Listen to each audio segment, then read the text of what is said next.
Thanks everybody and welcome. Let's make a start, councillors. I'd like to declare the special council meeting of Thursday the 30th of April 2020 open. The time that we are now starting is 6:05 p.m. We acknowledge the Whadjuk people, the traditional custodians of the land, and also pay our respects to elders both past and present. Just in relation to these e-meetings, on the 26th of April 2020, the Commissioner of Police and State Emergency Coordinator issued a closure and restriction, in brackets, limit of the spread, directions number 2, pursuant to section 71 of the Emergency Management Act of 2005, which applies to the state of Western Australia. The purpose of the directions is to close certain places and prohibit certain gatherings and activities in order to prevent and control the risks associated with the public health emergency presented by COVID-19 by limiting the spread. In accordance with this direction notice, the City of Canning is unable to conduct its council meetings in the council chamber as a public meeting. Recent amendments to the administration regulations allow council meetings to be conducted by electronic means during this public health emergency. In accordance with Regulation 14D and subsection 2, I have determined to conduct this ordinary council meeting, this special council meeting, via an electronic means. Whilst the current health emergency caused by COVID-19 is in force, and until revoked by myself, all future council and committee meetings and special meetings of council will be undertaken via video conferencing. The City has prepared a guide for electronic council meetings, and this has been sent to all elected members. The guide provides advice and guidance on matters relating to attendance and participating in council electronic meetings. Throughout the meeting, I will confirm that all members are in attendance. Tonight's council meeting is being recorded. A copy of the audio recording shall be available on the City's website within 72 hours of the meeting. End of preamble.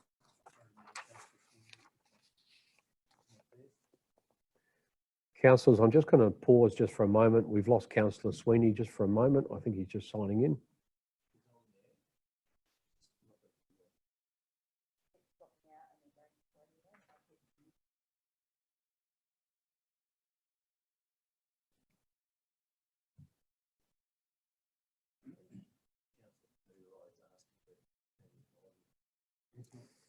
Turn the volume up.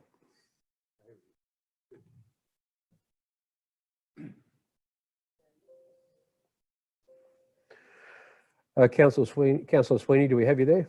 Yes. Thank you, councillors. I'm going to run through a roll call just to make sure that we're all present for the sake of the recording. Councillors, I'll just ask you to repeat your name after I call your name and just to indicate that you are present. Mayor Hall, of course, I am present. Deputy Mayor Jacobs? I'm present. Thank you, Mr. Mayor. Thank you. Councillor Bain? Present. Thank you, Mr. Mayor. Thank you, Councillor Bain. Councillor Barry? Councillor Barry. Present. Thank you. Councillor Holland? Councillor Holland, present. Thank you. Councillor Kunza? Yeah, Councillor Kunza, present. Councillor Ponaturai? I'm present, Mr. Mayor. Councillor Ponaturai. Thank you. Councillor Porter? Timothy Porter is here. Thank you. Councillor Sabiri? Councillor Saberi, present. Councillor Spencer Teo? Present. And Councillor Sweeney? Yes, I'm here. Thank you. Hello. Thank you, Councillor Sweeney. I'll just run through a similar role with the City's officers. These officers, I'll just run through them. CEO Arthur Chiron. Arthur Chiron, present. Director Gary Adams. I'm present. Director Graham Bride. Present. Director Warren Bowe. Warren Bowe, present. Karen Bateman. Present. Leader ICT, Ms. Kylie Mills. Present. Supervisor, Governance and Compliance, Ms. Karen Cornish. Karen Cornish here. Governance Officer, Stacey Johnson. Present. And Mr. Steve Leeson, Executive Manager, Business Canning. Present. Thanks very much, everyone. Just go to item 2.1. Apologies, there are none. Thank you. We're all present. Approved leave of absence. There is none. At item 3, disclosures of interest. Chief Executive, are there any disclosures for tonight's meeting? No, Mayor, there are none. Thank you very much. Item 3.1, declarations of interest. There are none. Declarations of impartiality. There are none. Question time for the public. I open public question time now at 6:12 p.m. Can I just ask governance, have we received any questions from the public for tonight?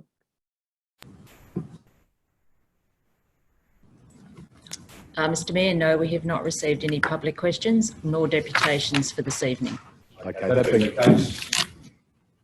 the case, I won't run through the preamble, and I will close public question time at 6:12 p.m.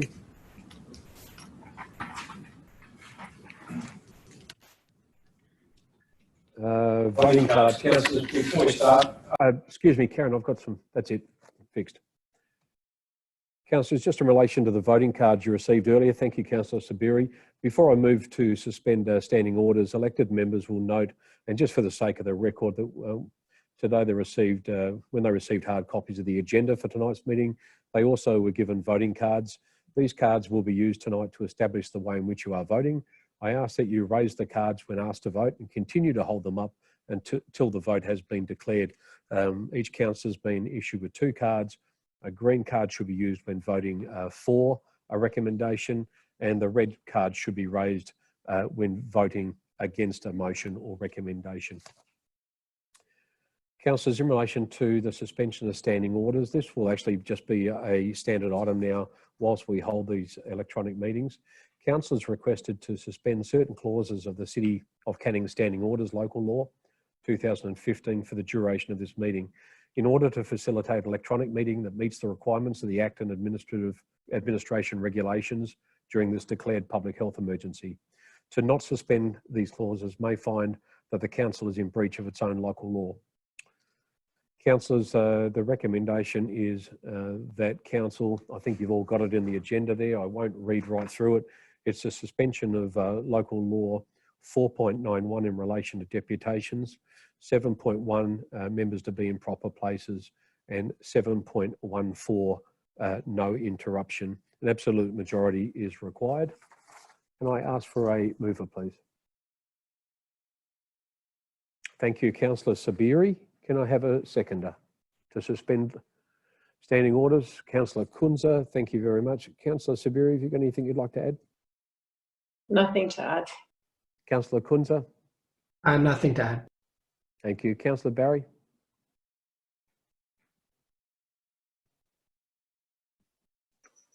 Thank you, Mr. Mayor. Just in relation to what was said then, I think the direction from governance was if we don't vote for it, we'll be in breach of the Local Government Act. So is that not in some way a fait accompli? So what are we voting on? We're running through the process. I'm not sure that it's that important that you need to question it, but we're running through the process because this is the advice of governance that we do. I think because this is not a visual public meeting, but it's a recorded public meeting, it's important for us to set aside these clauses. It doesn't say that we will be in breach. It says we may find that the council is in breach. So we're erring on the side of caution and, you know, in regards to the may bit, and I see no benefit in not suspending these certain clauses. Councillor Holland, you had your hand up. Thank you, Mr. Mayor. Yeah, on my paper copy, which is the only one I can refer to because the screen's used for this, it has not got on there the orders that we are suspending. There's nothing on here at all. Yeah, there was an email sent out. Can I just ask governance, when was that sent out, Karen?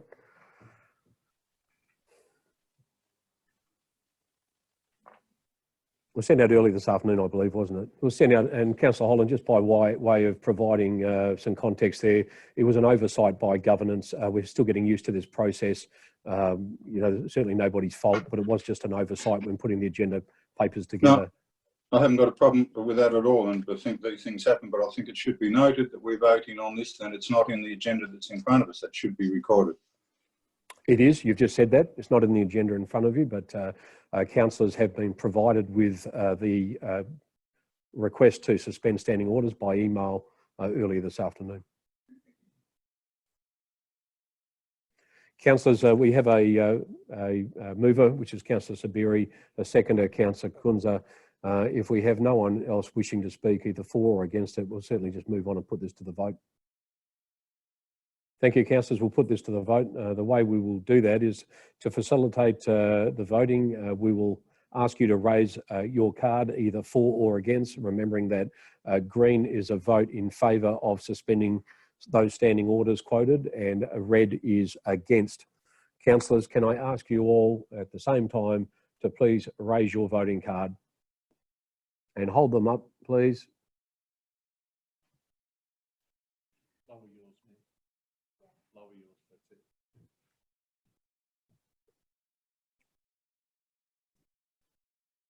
it. Governance. The motion to suspend standing orders has been carried unanimously with 11 in favour.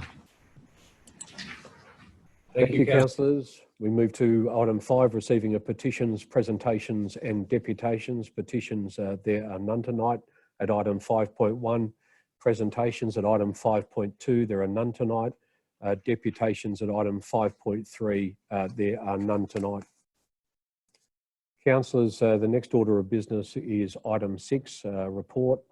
The responsible officer for this report is Mr. Gary Adams, the Director of Canning Community and Commercial. We'll refer to item CC 014-20. The title of the report is Rental Abatements to Respond to COVID-19 Pandemic. And this is obviously in tonight's agenda. Councillors, can I call for a mover for this motion? Councillor Kunza, you have moved it, and a seconder. A seconder for this matter. Councillor Spencer Teo. Councillor Kunza. This is easily one of the things that we as a local government should be doing to assist the tenants. I very much support this motion, and I thank the city for being proactive, if we were to support this, to proactively contact the tenants to understand their situation and see if they need some sort of abatement. But we as a city, this is the least we can do, and I ask everyone to support it. Thank you. Councillor Spencer Teo, got anything to add? Nothing to add, thanks, Mr. Mayor. Thank you. Anyone to speak against this motion? Councillor Ponaturo speaking against it. Thank you, Mr. Mayor. I'm not speaking against. Just a quick question to Director Adams through you, that the golf course, the Whaleback is, the lease is actually expired in 2017 as per the email below. So how does that work now? I mean, is it still current? Director Adams, are you able to comment on that?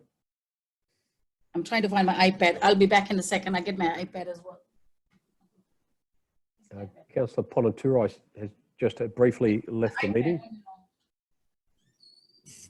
Meanwhile, Director Adams. So, Whaleback. Sorry. Yeah. There we go.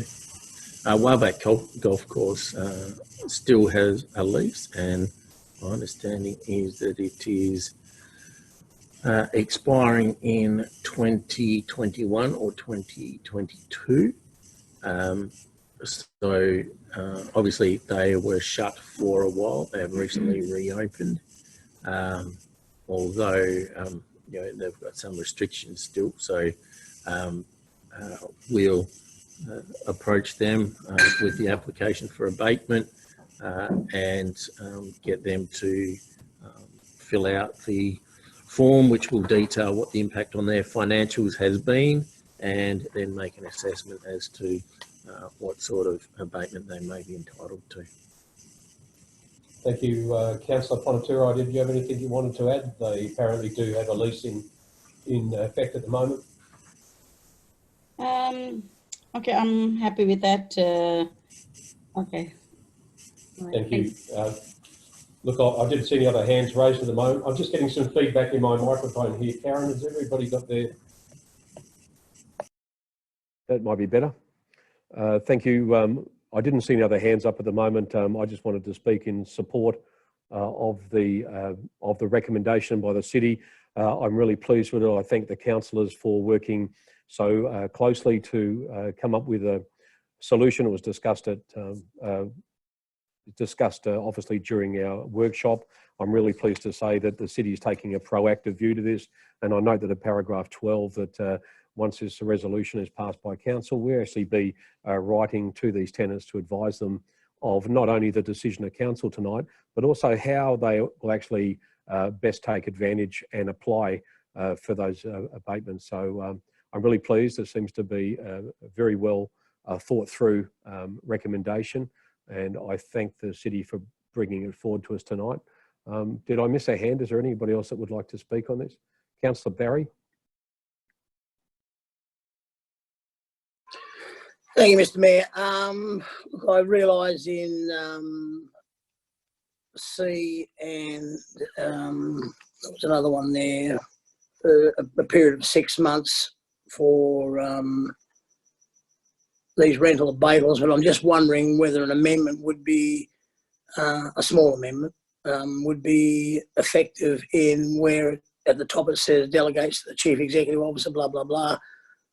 The city's leased premises for a period of 6 months expiring on October the 1st, 2020, and the following basis, because I suppose that number one is the lead, and I would move that an amendment for that wording would be inserted in there, even though it does say it in, like I said, C and D, but they are specific to rental payments and outgoings, etc.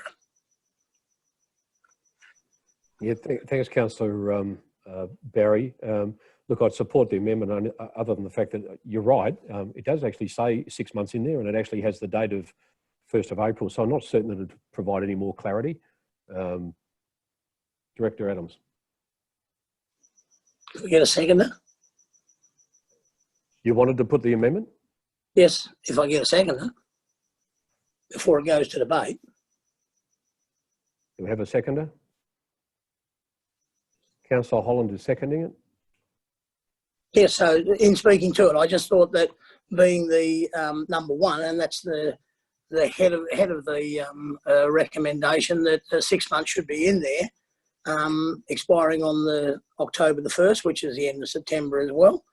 And then all the others just fall into place, because C talks about rental payments to commercial tenancies, D talks about sporting clubs, so it's different in that respect. But if the number one is the head statement has that in it, it leaves nothing to anything but that choice.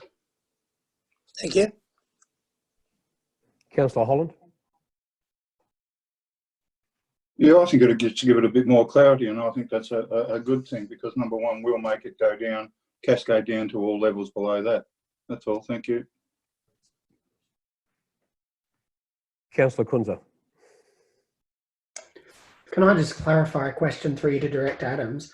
Is it not that there's no date on conclusion, given that it's a period of up to 6 months and it's providing that flexibility? Why would we have a closing date when it's from 1st of April up to 6 months? Why would we then need to have a conclusion on it?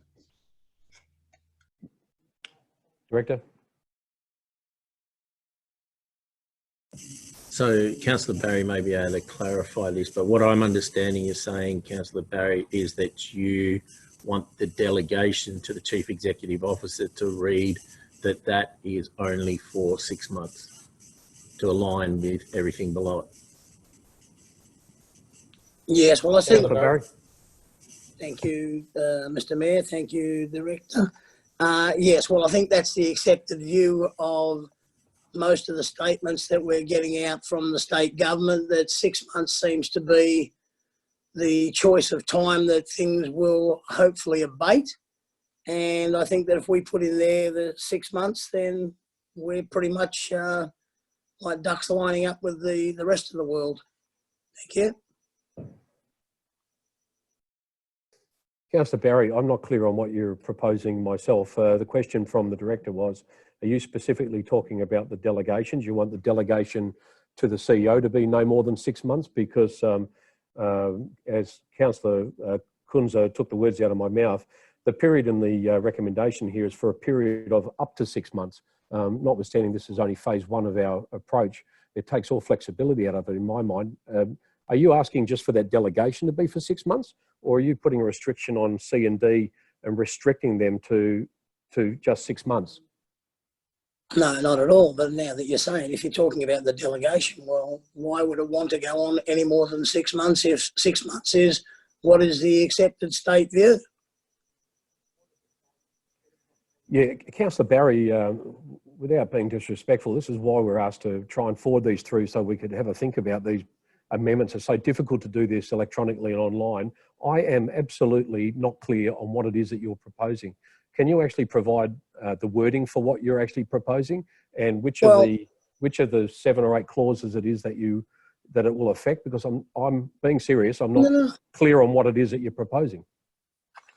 Well, I think it's pretty simple. It's like I said, it says after the abatements for the city's leased premises for a period of 6 months expiring on October 1st, 2020, and on the following basis. So I think like Councillor Holland put forward, then it just cascades down.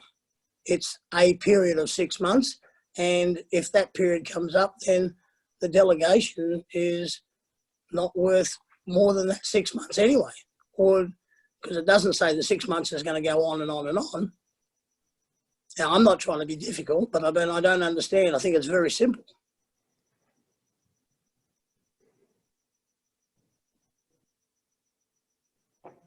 Councillor, does anyone want to speak either for or against this amendment? Councillor Kunza? I'll speak against. Look, in understanding what was meant in terms of providing a conclusive date, for all we know, sporting clubs are allowed to return in 3 weeks' time and they don't need a rental abatement past that.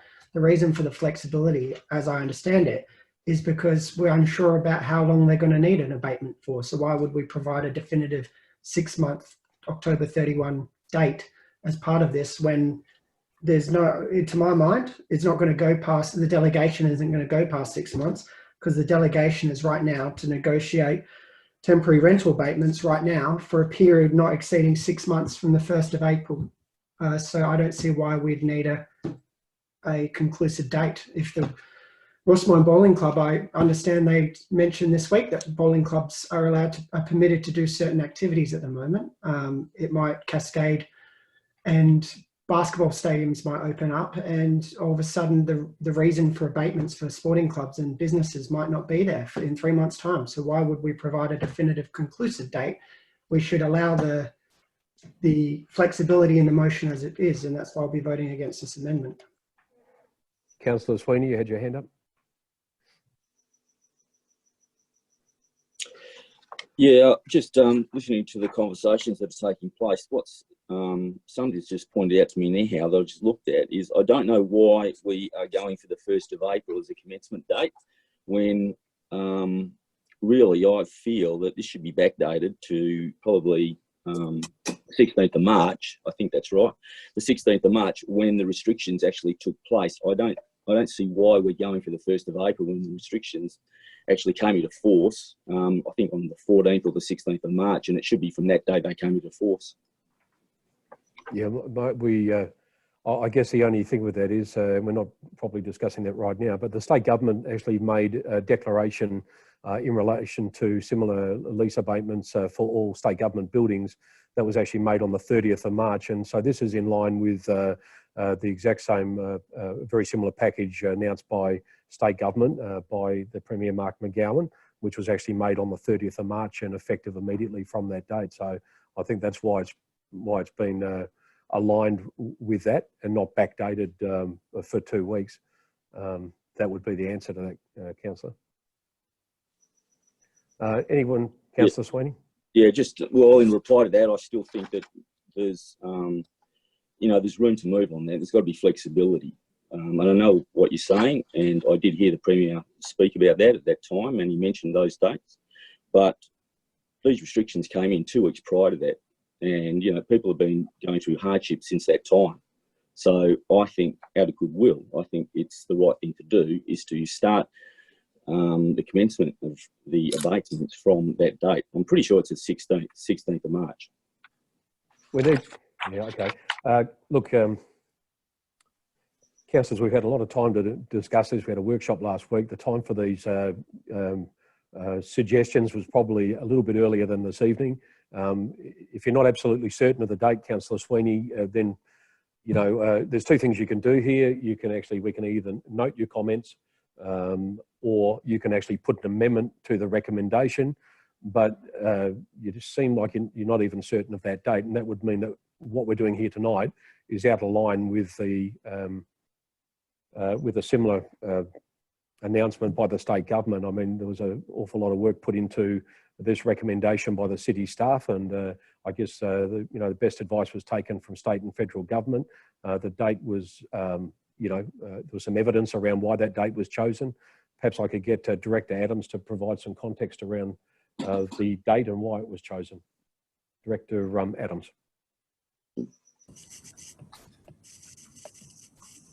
So the date was chosen to, one, align with the federal and state government's announcement, but also in recognition that majority of rents are paid in advance. So people would have already paid their March rent.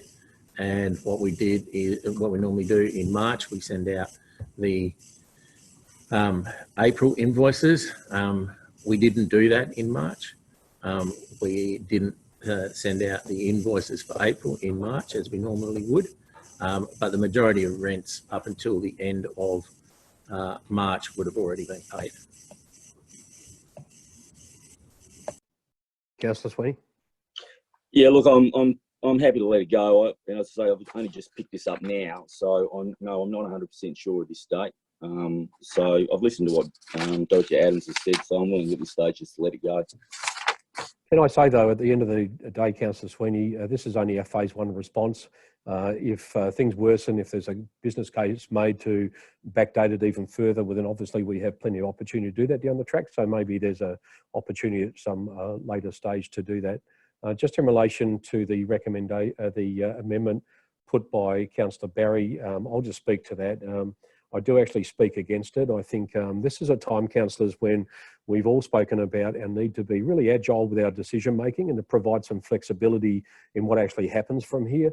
I take the point of Councillor Kunza that when we have a recommendation by the city that provides this council with that agility and flexibility, in that the recommendations talk about a period up to 6 months, we may find as a council, and we meet every month anyway, so we can always make changes as we go. But as a council, we may be deciding that at 3 months we wish to review it, or at 6 months we wish to extend it out to 12 months. But I'm not certain why we would put a definitive, in such uncertain times, with everything that's going on. And we only had last week in New South Wales, the state government in New South Wales released a $470 million package to support local government. So we don't know if something similar to that might be announced by our own state government, but I think the point I'm trying to make is things are so uncertain at the moment. We need to make sure that the decisions we take tonight, we have some agility and some flexibility in what we can do in the future. So I'm all for making these recommendations more clearer and to provide some clarity. I don't think that that's the case on this occasion. I don't think it makes it any clearer. And as has just been pointed out to me, recommendation 2 there also raises the point that a further item will be presented to Council in the June round of meetings to consider the ongoing implications of COVID-19 pandemic on the city's tenancies and reporting the variations that have been agreed to. So it's already coming back to Council. The report's coming back to Council at the latest in the June round of meetings. So I just think, I know that Councillor Barry's amendment is well intentioned, but I just cannot support anything that locks us down unnecessarily to a position in such uncertain times. Anyone else? Councillor Spencer-Teo. Sorry, can I just ask a question? I'm just trying to get clarification here. If we support the amendment, that would then, I'm just hypothetically thinking, some businesses and community groups may not feel the full financial or economic impact until later. So if we put a closing date on this, for example, if I've got a business and I'm doing okay because I paid my rent in advance, I've received income in advance, that would mean that if my financials don't show a loss until, let's say, June, I'm not going to be able to claim the full 6 months. I'm only going to be able to claim from June to October. Is that correct? Councillors, I'll get Director Adams just to respond to that. And while he does, I'll just ask governance to put the recommendation on the screen so that you can see the amendment proposed by Councillor Barry, whilst Director Adams is actually providing his response. Director Adams. So the intention of this recommendation as it stands is that we would apply it for a period of up to 6 months from the 1st of April. However, the purpose of recommendation 2 was that we would bring it back for council consideration in June, when we have more of an understanding of how long and the time lag for some businesses in terms of the financial impact of the COVID-19 pandemic. And then council can, at that stage, will make recommendations as to what we think is necessary for some of the tenants that may be in the situation as you described it. So this was the initial response to allow us to work with our tenants to come to agreements that allow these abatements for up to 6 months at this stage. But yeah, your point is well taken, that some businesses and some other tenants may experience financial hardship much longer than that 6 month period. So that will then need to be further considered at a later date. Councillor Spencer-Teo, anything to add? I'll just ask governance to remove the recommendation off the screen. I think we've had plenty of opportunity to actually look at that. Sorry, my question was probably more for the amendment, not for what's in there already. Would we be, by putting a closing date, would we be restricting or shortening that period of 6 months by having that closing date? I think the point is, if somebody comes to us in late August and we've got a closing date of October the 1st, is that, am I right? Is that what you're asking?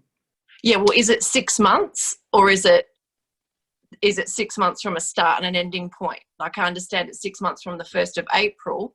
So having the closing date of October is 6 months from then, or is it 6 months anywhere from the 1st of April? Director Adams. At this stage, it is 6 months from the 1st of April.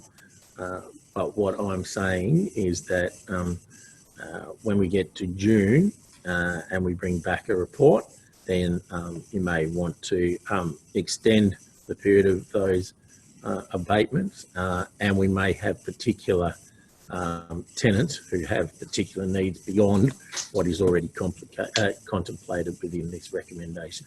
This is to address the immediate need as we know it stands now for a lot of the tenants, and particularly those who have already approached us. So there will be another chance for council to review this in a couple of months' time, and that's when we may have those sort of businesses approach us. And potentially by putting that closing date, yes, you could be limiting it. However, with number 2 in place, it's always going to be brought back to council for further discussion anyway. Okay, thanks. Thank you. Councillors, anyone else like to speak? Councillor Ponturo. Thank you, Mr. Mayor. Just following Councillor Spencer Teo's question, because that is why I'm thinking maybe Councillor Barry's amendment is important, because this particular scheme is announced from 1st of April, but I can't suddenly, because it's like applying for a grant or something. There's a closing date and we need to get to the place and we need to apply for something. But suddenly I realize my business is not doing well in August or September, then I can't just wake up and come to the council. Obviously, the government has told, federal and state government, from 1st of April. So by having a closing date, it gives us some kind of a discipline. So that's what I'm understanding. Am I right? Can Councillor Director Adams just clear that? It's just following from Councillor Spencer Teo's question. It just sort of alerted me that. Can people Director just Adams? come at any time?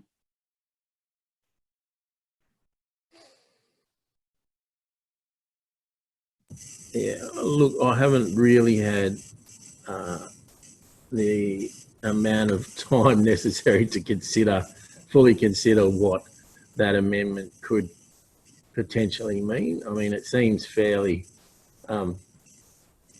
innocuous, but I don't know what the unintended consequences of putting that in there may be.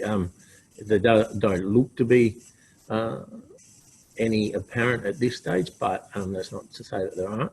However, as I said, it'll be coming back to council for review in June anyway. Thank you. Councillors, anyone else wish to speak either for or against, and we will move on. We'll get to Councillor Barry to close if there's no one else wishing to speak for or against the amendment. Thank you, councillors. Councillor Barry, can I get you just to close, please, in relation to the amendment?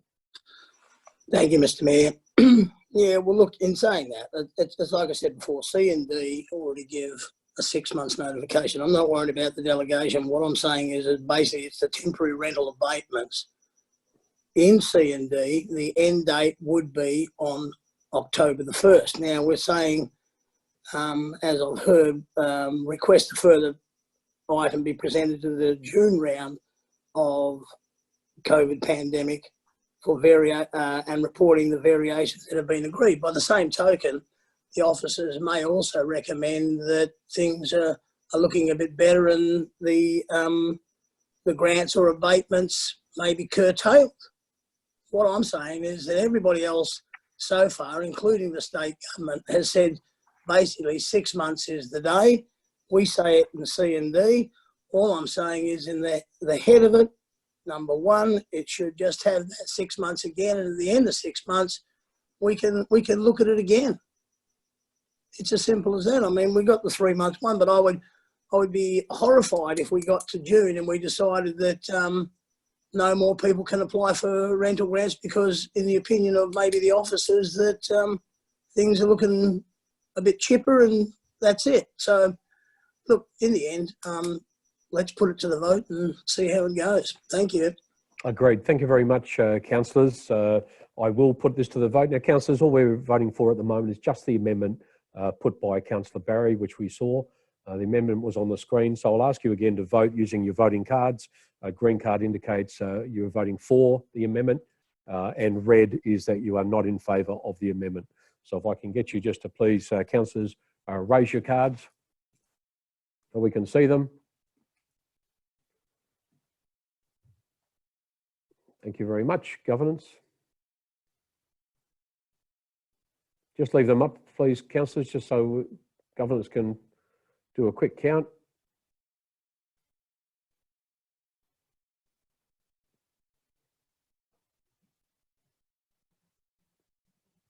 Thank you, governance. The amendment 1 to motion CC-014-20 has been carried. 7 in favour, 4 against. Those against, there's Mayor Hall, Councillor Bain, Councillor Kunza and Councillor Spencer Teo. Thank you very much, councillors. The amendment is carried and now becomes part of the substantive motion, which was actually moved by Councillor Kunza and actually seconded by Councillor Spencer Teo. I'm not certain that we really need to show that on the screen. It was a very minor amendment. I think we all know what that is. I will just ask for debate to commence in relation to that. Councillor Kunza, you've already spoken. Councillor Spencer Teo, I think you had the opportunity to speak. Does anyone else want to speak either for or against the substantive motion, which now includes the carried amendment by Councillor Barry? Councillor Barry? We can't hear you, Councillor Barry. You just need to unmute yourself. No, you're still muted. Back with you? Yeah, got Okay. you now. Start again. Just a question in the officer's recommendation in G, it says where an agreement cannot be reached between the tenant and the chief executive officer on the level of abatement, the item will, an item to council will be presented for determination. My question there is, if the delegation goes through, why can't I presume it would be the chief executive officer, why can't the chief executive officer deal with it, and it shouldn't come back to council as such? Thank you. Question one. Yep, I'll get Director Adams to, my understanding is it'll come to council for determination. I think that's what it says, but Councillor, sorry, Director Adams. Yep, so that would be where we've worked with the tenant and put to them through the process that we've put in place, that a certain rental abatement would be offered to them. They may disagree with that and want more. We would attempt to negotiate that at officer level. It would go to the CEO for final determination. If the CEO couldn't reach agreement with the tenant, then the only alternative is to bring the lease variation to council for a determination. So that's what we would do. So further that, then the CEO doesn't have the final determination with that delegation. Director. So only where a variation to a lease can only be done by agreement. So both parties would have to agree that it's a variation to the lease agreement. If one party doesn't agree, then obviously it needs to be determined some other way. So we would bring that to council for council to make the final determination on what they were prepared to offer the tenant.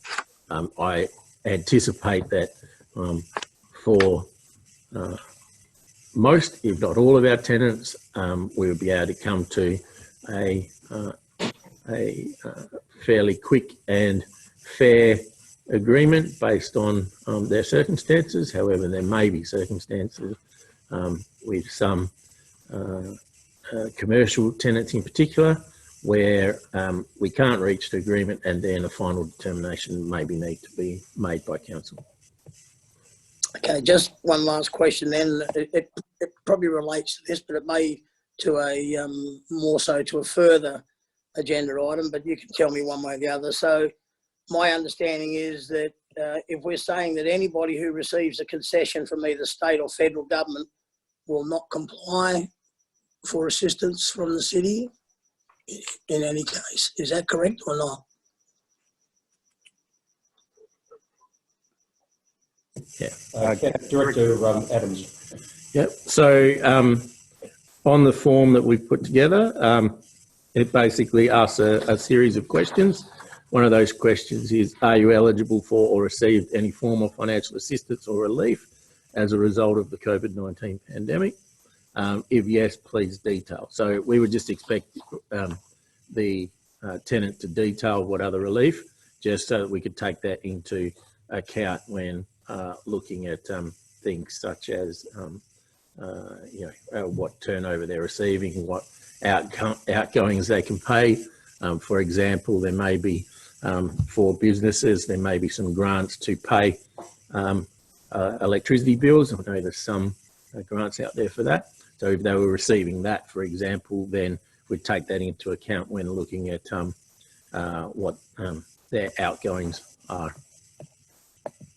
So I think in most of what we're seeing, we wouldn't, unless it's a sporting club, then we wouldn't be accepting non-payment of those outgoings anyway. Is that correct?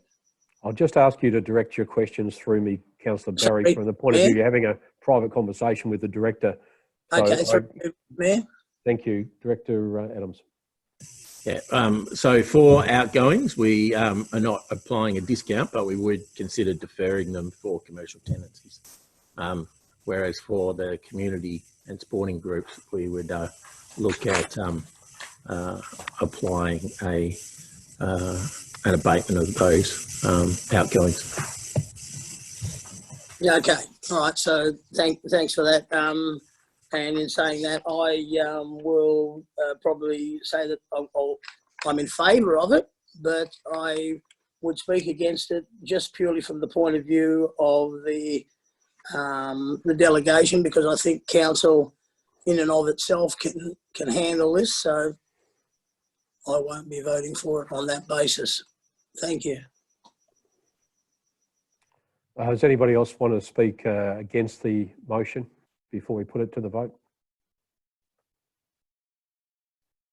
No one? Anyone want to speak at all before I ask Councillor Kunza to close? Deputy Mayor.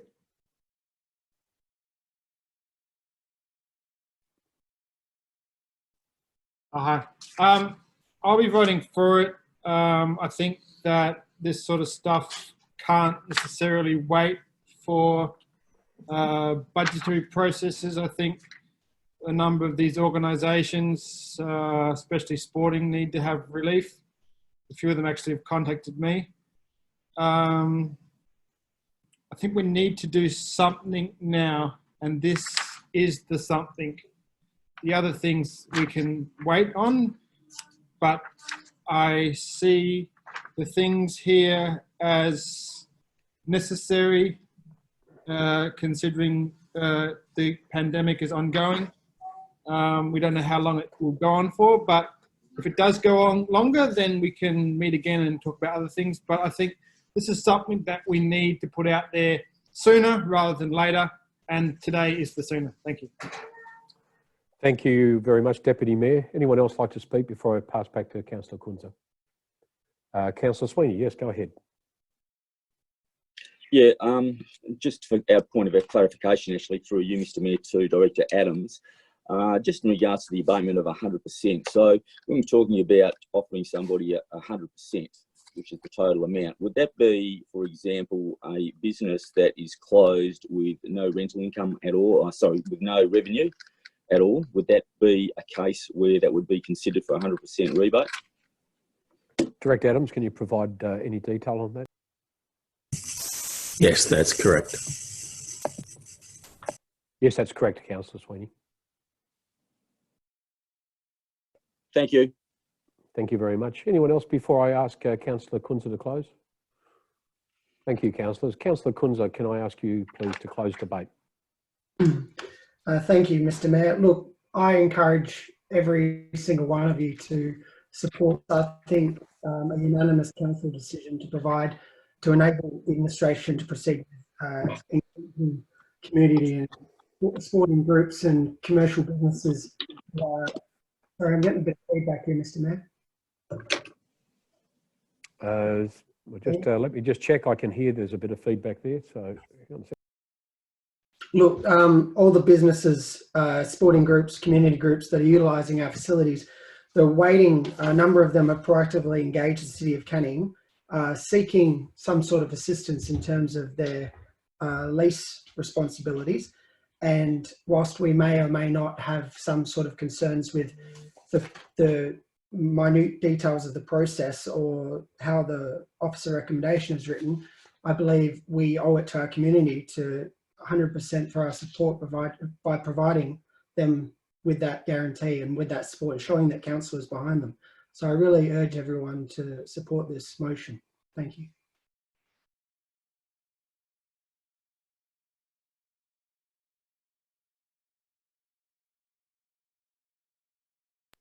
sorry, I was on mute. Thank you, Graham.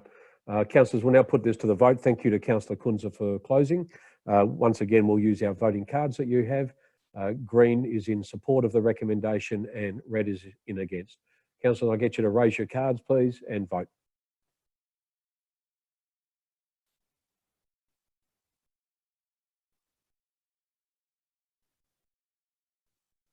Thank you. I'll just get you to hold them on screen, but it looks like everybody's up. Thank you. Governance. Substantive motion as amended, item CC-014-20 is being carried unanimously, 11 in favour. And I repeat, that is actually an absolute majority. Thank you. Thank you. Thank you very much, councillors. We move on to item CC-015-20. The responsible officer is Director Gary Adams. The title is Community and Business Support, Phase 1 Response. The officer's recommendation you have before you, it's on page 11 of tonight's agenda. Can I have a mover, please, for this item? A mover? Councillor Ponaturai, thank you. A seconder? Councillor Spencer-Teo. Councillor Ponaturai.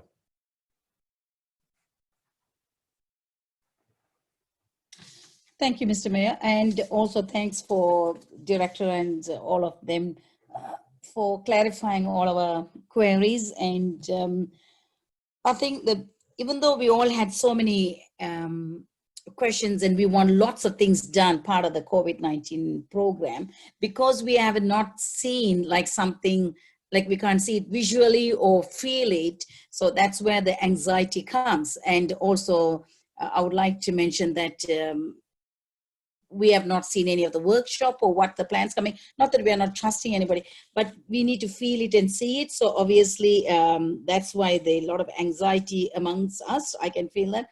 But I would like to recognize and mention that staff have done a fantastic job, and I'm quite happy with my queries and the clarifications, and hope we'll be able to do the right thing for the community.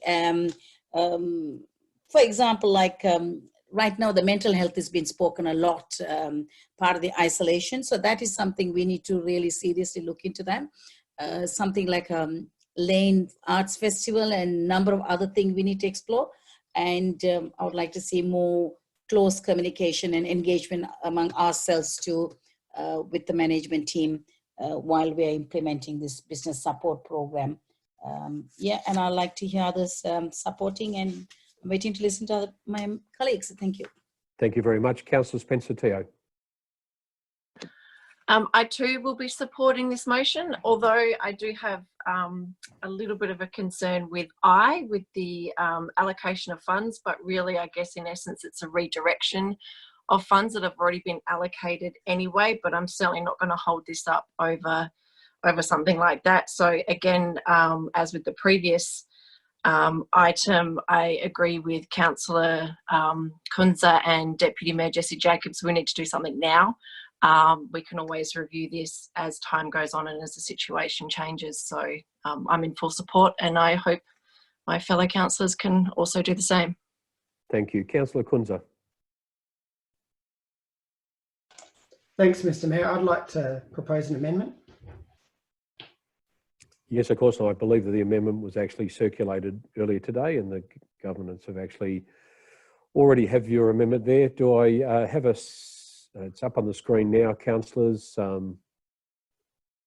understand that the council actually have that amendment in their possession. But councillors, I'll just ask for a seconder for that amendment.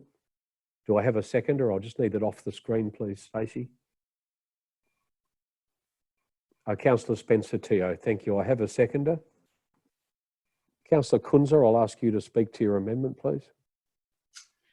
Thank you, Mr. Mayor. Look, I'm basically, this amendment's in regard to the situation with our waste environment. So in regard to the landfill levy, I'll just provide a bit of background.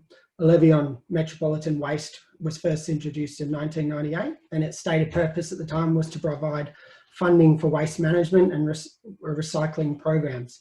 Since 2015, the rate charged per tonne of waste has gone up considerably, in part to divert waste from landfill towards material recovery by making recycling more financially attractive relative to landfilling.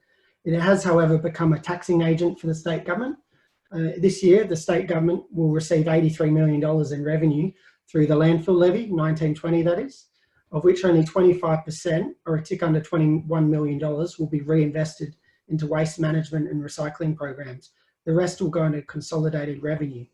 Now, I believe it's crunch time for the industry and it's crunch time for local governments. We have a very uncertain future in regard to our waste management, and it's a sad indictment that some councils may consider sending recyclable material into landfill due to the size of the financial problems. I mean, that's just quite sad, really. We have one hand tied behind our back in terms of responding to this crisis in the current economic environment, as the community is not in a position to incur an increase in the amount of fees they pay in waste fees. So we need to encourage the state government to reinvest 100% of that revenue accrued through the landfill levy back into waste management and recycling programs. Look, it's clear that the state government can assist the local government sector to address the massive environmental issues that we're facing, whilst mitigating the financial pressures that we're going under through this COVID-19 crisis. Now, I understand the Minister recently said that nothing's off the table in regard to what assistance the state may provide or what local governments may do to address this issue. And I think this is something we need to strongly advocate for. I don't think there's a better time, actually. We were going through a waste consultation process and that's been deferred. But if the state government can't use that landfill levy and reinvest it back into local governments, into waste management practices, into recycling programs now, I don't know when they should. So I call on you to support this. I think it would be an opportunity for us to alleviate, should it be successful, alleviate some of that financial pressure the city and other local governments will be facing in the near future. Thank you. Thank you. Councillor Spencer Teo. Nothing more to add. Thank you, Mr. Mayor. Thank you. Did anybody wish to speak against the amendment? Or Councillor Sabiri, I saw your hand up. Did you want to say something in relation to this? I was going to speak for the amendment. I guess this has really been what the LGA has been, the local government agency has been calling for since the levy was introduced. And I think somehow the money, I think in previous government got dragged into revenue, but I also was wondering if, because a lot of what we're talking about with waste is also related to recycling nowadays. I was wondering if Ben would mind if we added just next to waste, make that waste avoidance in number B, in clause B, waste avoidance, and then comma management and recycling. I was wondering if that would change if he would be happy with that, because I guess yeah, it's just I think it's really important that we do talk about waste avoidance in this as well. It's really important to recognize that the importance of, I guess, designing products and systems that maximize the reuse and maximize the reuse and design of products and packaging, so that there's no waste in general to start with, I guess. But overall, I do support it. I think it's a great idea, and I think it's something that local governments have been calling for ever since levy was introduced. So it's just that tiny bit about calling it waste avoidance, as well as yeah, having that little bit in. Thank you. No one knows more about this, I think, than you, Councillor Sabiri, but if you don't mind, what I might do in the first instance is actually just ask the question you posed to Councillor Kunza might be more appropriately addressed by Director Bowe, only in as much as his response this afternoon was that he fully supported the intent raised. The intent of the amendment, had no objection to the wording. So I might just ask, if you don't mind, Director Bowe, whether the wording proposed by Councillor Sabiri in the first instance, before we go to Councillor Kunza, changes that intent. Director Bowe. No, I don't think so, Mr. Mayor. I think it aligns quite reasonably also with our broader waste management objectives, including waste avoidance. So I would have no objection to including that. Councillor Kunza, can I ask for your comments in relation to Councillor Sabiri's support and a slight amendment to what you've proposed? So you're proposing like into waste avoidance, waste management and recycling programs as per the levy's original object. Yeah, the wording I chose was because of that was the wording they used in the review. But I don't see any material change. No, I'm happy to do that. Okay, well then if there's no, if you're happy to accept that, and I think that is a minor change to your amendment, I'll just ask that the governance actually changes that. We'll put it up on screen so everybody can see it. In the meantime, Councillor Barry, you had your hand raised. If you're asking a question, I'll take your question. If you wanted to speak for or against, I'll leave that for the time being. Councillor. Oh, okay. I'll go to Councillor Spencer Teo. Councillor Spencer Teo, you seconded the amendment. Are you also supportive of that change proposed by Councillor Sabiri? Yes. Terrific. Absolutely. Thank you. Councillor Barry, you had your hand up. Was that a question? So basically, I can't speak in favour of it. I haven't got you on the screen at the moment. We're just putting the amendment up. So once we've got that up on the screen, have we got that up there at the moment?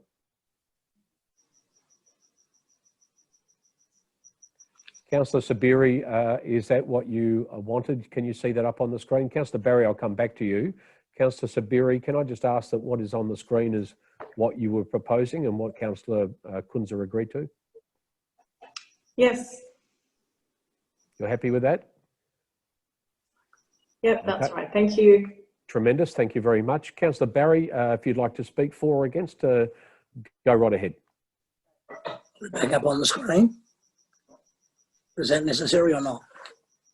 No, it's okay. I'll get to, there we go. I mean, I speak in favour for it. I mean, I note that there's a number of councils around town that are doing the same thing. So, I mean, if we add a little bit of weight to it, then all the better. I mean, I probably think that we don't hold out too much hope for ourselves, but nevertheless, we should. But I mean, the other thing that I would like to point out is that maybe, and I'm not going to move an amendment to that as such, but I think we, instead of looking at the rear end where we are, I mean, I think government should be encouraged to look at the source of the packaging as well, from the point of view of when it gets to us, the end result is that the ratepayer or the consumer pays an inordinate amount for packaging that probably doesn't, a lot of the times, doesn't need to be there. But in saying that, I support it. Thank you. Thank you very much. Is there anyone wishing to speak against it? In the absence of anyone speaking against it, we might just put that to the vote. Thank you. No one speaking against it. Councillor Kunz, there's no need for you to close on the amendment. We will put that to the vote. Councillors, we're voting for the amendment as put by Councillor Kunza, the slight amendment by Councillor Sabiri. Thanks for your input, Councillor Sabiri, as agreed to by Councillor Spencer Teo. So I'll ask you to please cast your vote. Councillors, green for, red against.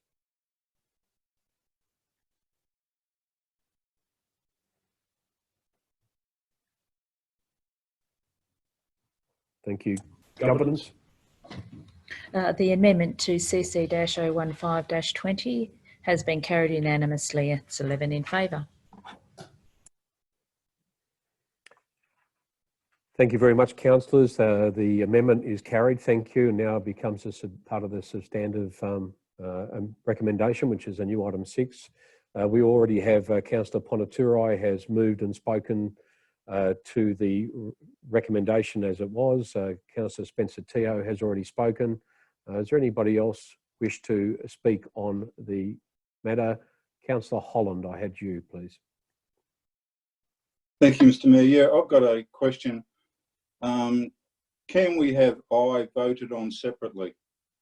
Because I don't think it's at all appropriate where we're requesting the Chief Executive Officer to prepare a draft budget to include no increases or deferrals or waivers, rental abatements and so on, and then to also put an allocation, an appropriate allocation of funds, which has not been predetermined on how much it will be, into the same voting group as all the other things. It's highly inappropriate. It's highly speculative to the amount. We know that it's somewhere between $600,000 and $750,000, which will bring it all up to a staggering 1.1 million. It's not appropriate to vote for that in with everything else. So can it be voted on by itself? I'll just hold you up there for just a moment, Councillor. I'll just remind you that to make assertions that what the officers are recommended is inappropriate, and that it would be inappropriate for the council to vote on it. I think we've got to be a little bit more measured in the language we use, unless you've got evidence to the contrary to say that what's being proposed is completely inappropriate, may in fact be inappropriate. Councillor, sorry. Mr. Mayor, that is my opinion. I'm entitled to my opinion. You are entitled to your opinion as long as what you don't do is actually adversely reflect under section 7.17 subsection 3 of the standing orders in relation to any member or employee or other person. So if you're saying that the behaviour or the recommendation made by an employee is inappropriate, I would have to hold you up on that. I'm being as respectful as I can and just asking you to be a little bit measured in the language that you choose. I just think you could... I didn't say that at all. I said it's inappropriate to have it put into the grouping there. That was all. I don't intend to argue with you, but that's okay. I'll ask Director Adams for his response. Director Adams.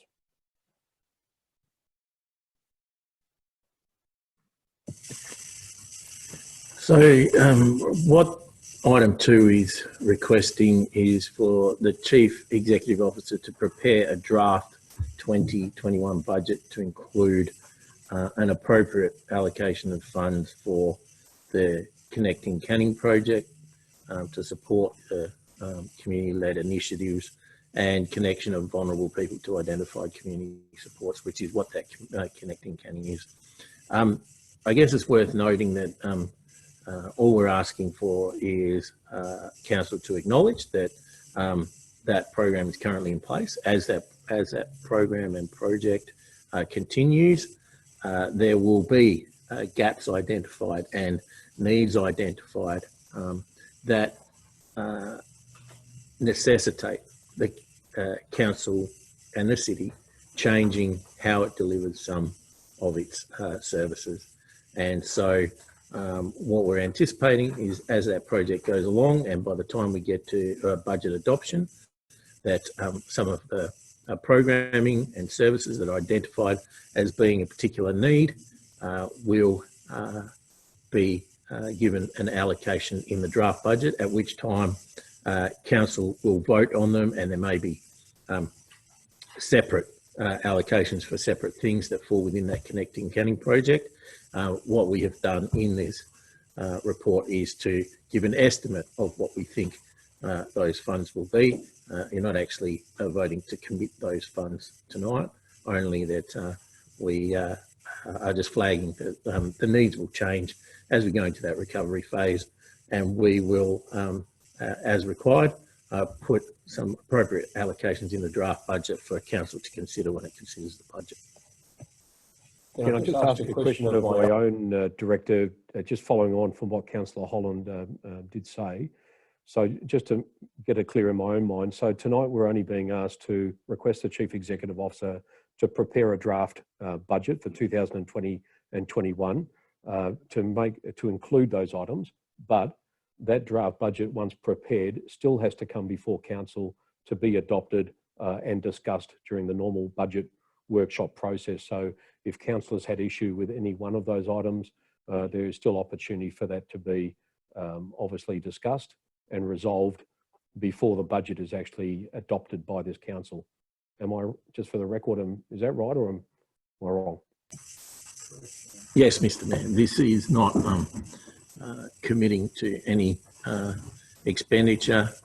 All it is doing is giving us direction as to how council would like us to set about preparing the 2021 budget, and I guess to give the community some reassurance that all these things are being considered as part of that preparation of that budget. Councillor Holland, I take your point. I know you've raised it previously, and I know you have some concerns about the amount of money that may or may not be allocated to that project. But I'm not certain at the moment, with what I've heard, that there's a real necessity for us to actually split this large recommendation up into 5 different voting blocks. Can I just ask for your own comment on what you've heard, Councillor Holland? Thank you, Mr. Mayor. Yes, I heard that and I understood all that. I read all that beforehand, understood the whole lot. I still don't think it's correct that we should be voting on something where it's an appropriate allocation of funding. It's not specific at all. All the other things, it's made it extremely hard to vote here if I disagree with one thing because they're all lumped in with everything else. I was just asking, can that vote be voted on separately? Yeah, I've got a lot of concerns with Connecting Canning. I've got heaps of concerns with that, but I'll talk to that when I speak to the motion. But the question was, can it be voted on separately? It can be voted on separately. I don't think it's necessary to vote on it separately unless council wishes for each item to be separated out, but I believe it may be up to me.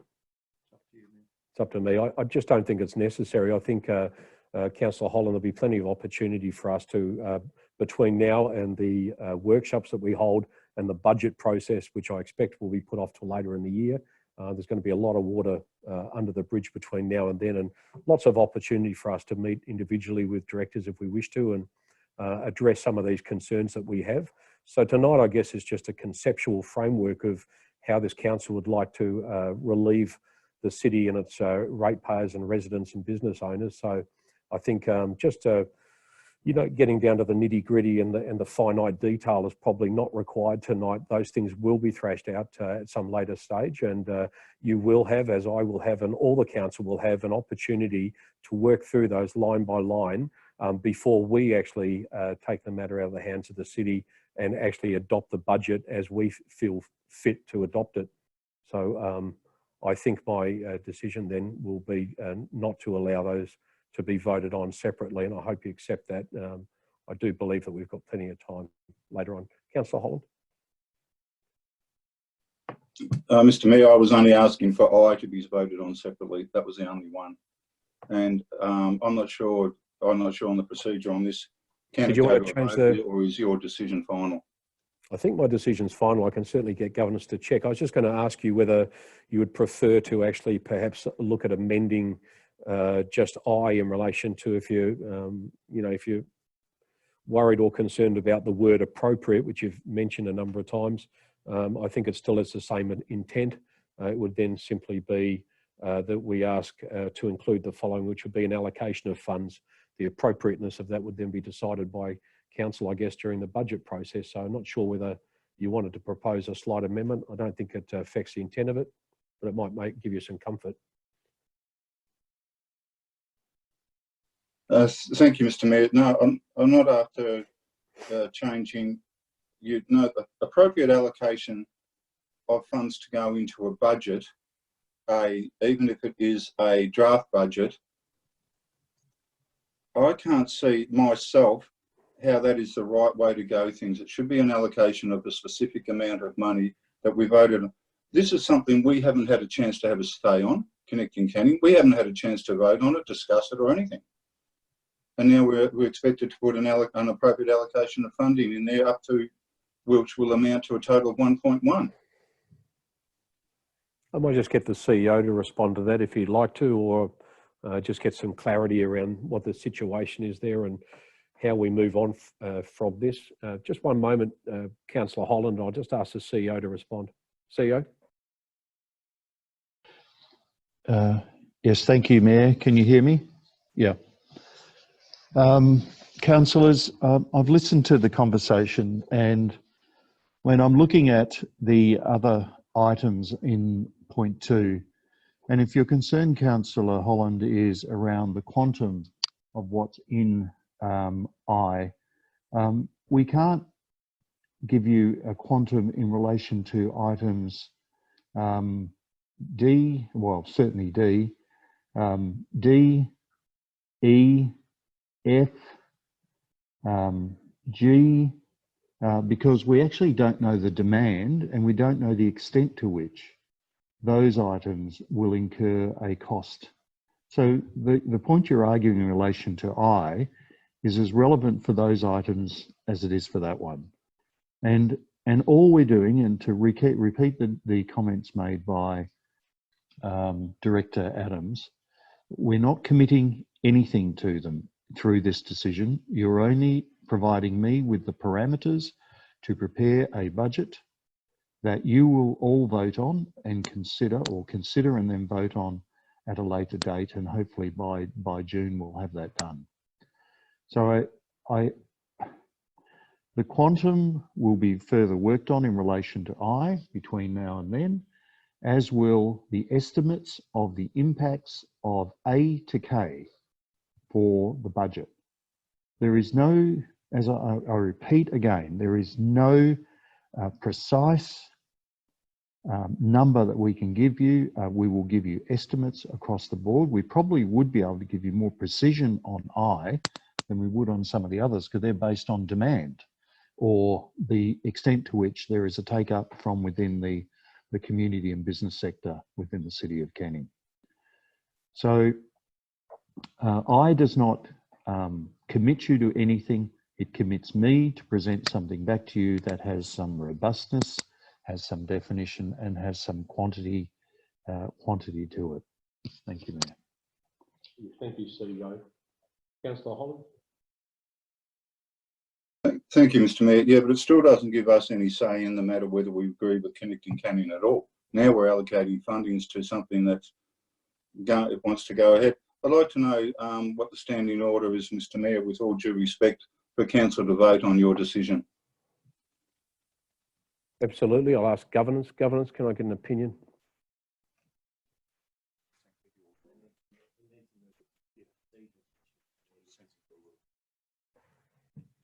You would need to move a procedural motion, Councillor, to dissent with my ruling. In this instance, Mr. Mayor, yes, I will move that procedural motion, please.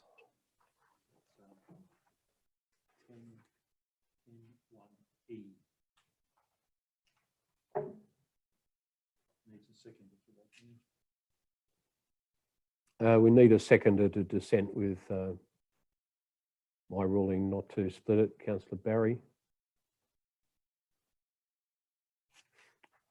Just stand by just one moment, Councillor Holland. I'm not certain that you actually speak on it. Does Councillor Holland actually speak on it, or will we simply put the matter to the vote?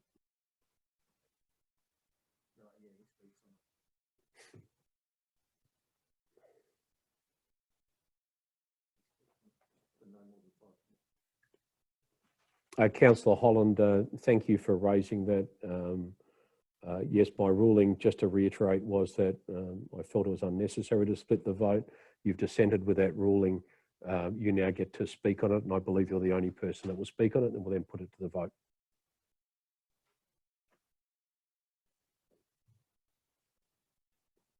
Councillor Holland.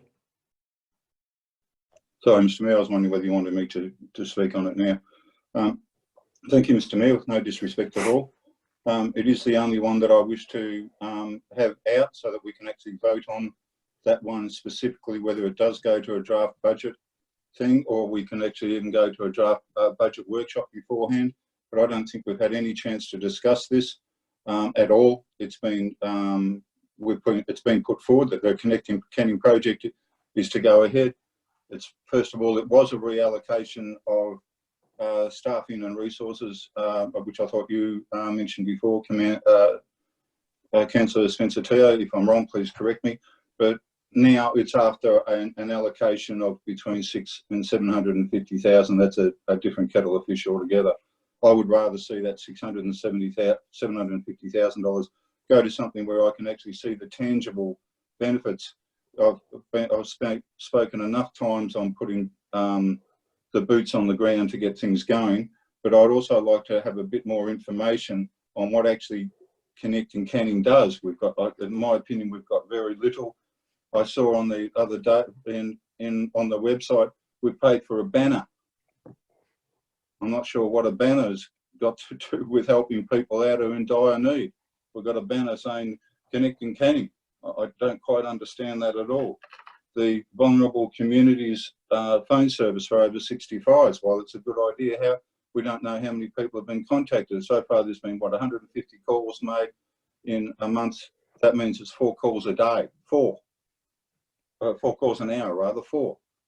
There's a lot of money going here. I would still rather, I've got a lot of issues voting for this one where it's a non-specific allocation of funds. I did hear exactly what the CEO said, that we don't know what A, B, C, D and all that is. Yes, I understand, but we're not putting an unspecific allocation of funds. What is no increase to residential or non-residential rates, for example, is just what it might be as a deficit, what would come down, how much less money we would get in, as opposed to how much was putting out to this project, which I'm still not clear on exactly what it does.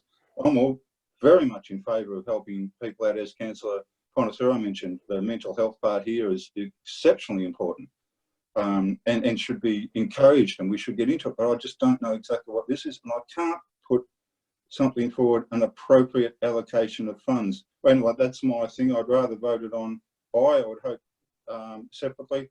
I don't think it's a big issue. If councillors disagree with me, they can still vote it to go through anyway. Thank you, Mr. Mayor. Terrific, thank you. No problem at all with that.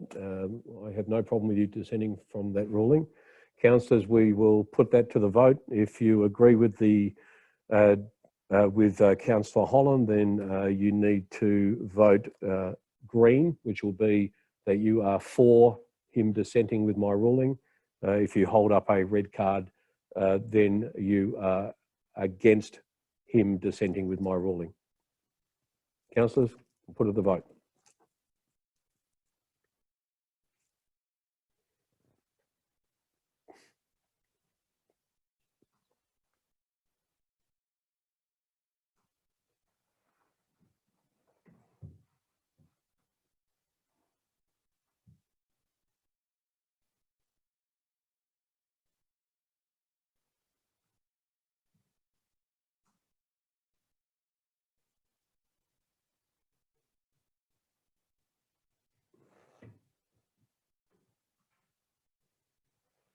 The procedural motion that the ruling of the Mayor be disagreed with has been carried 7-4.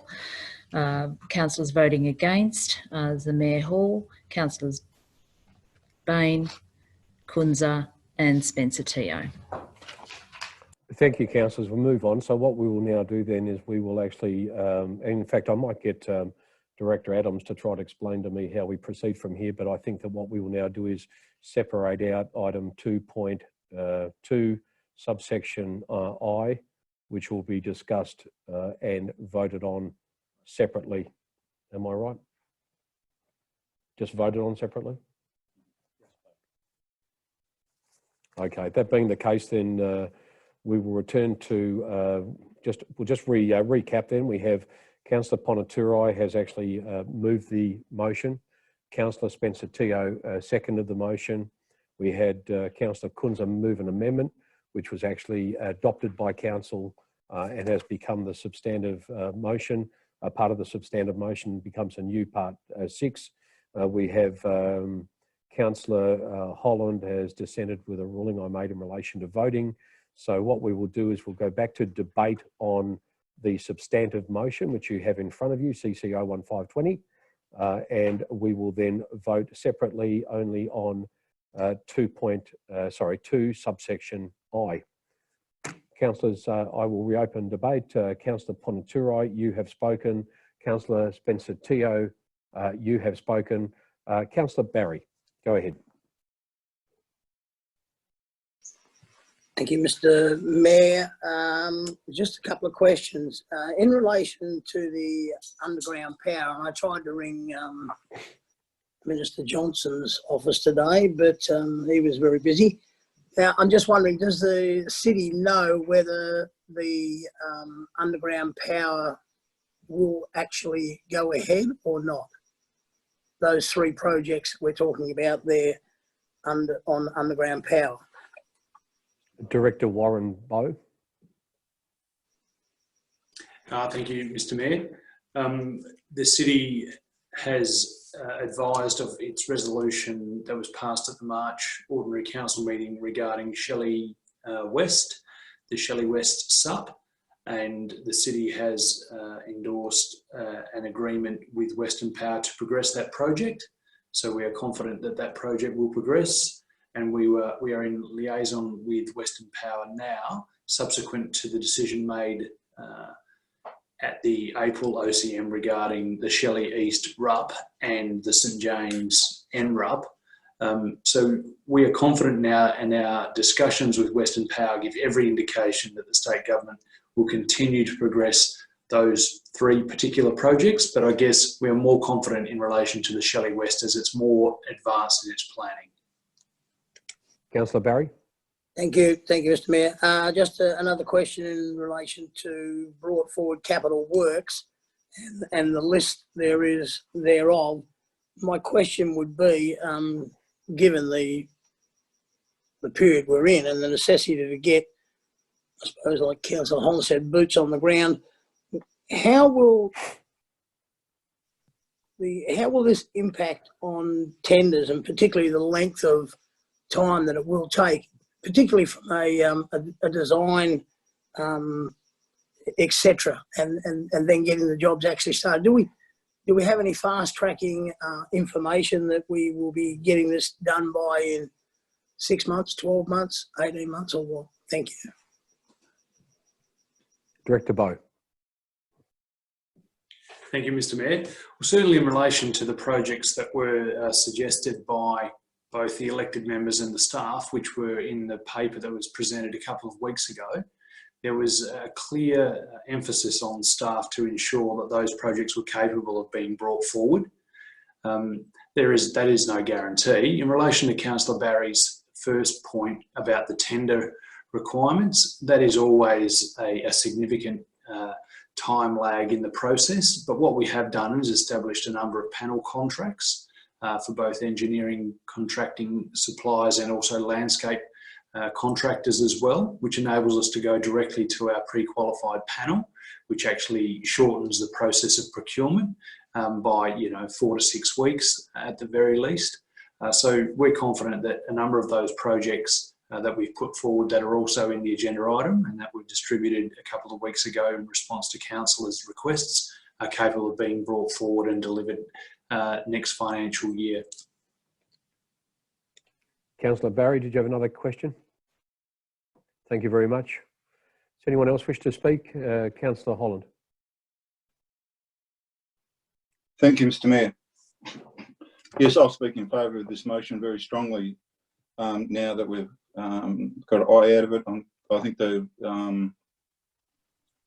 administration's done a lot of work. We've had quite a bit of input into this as well, which is good.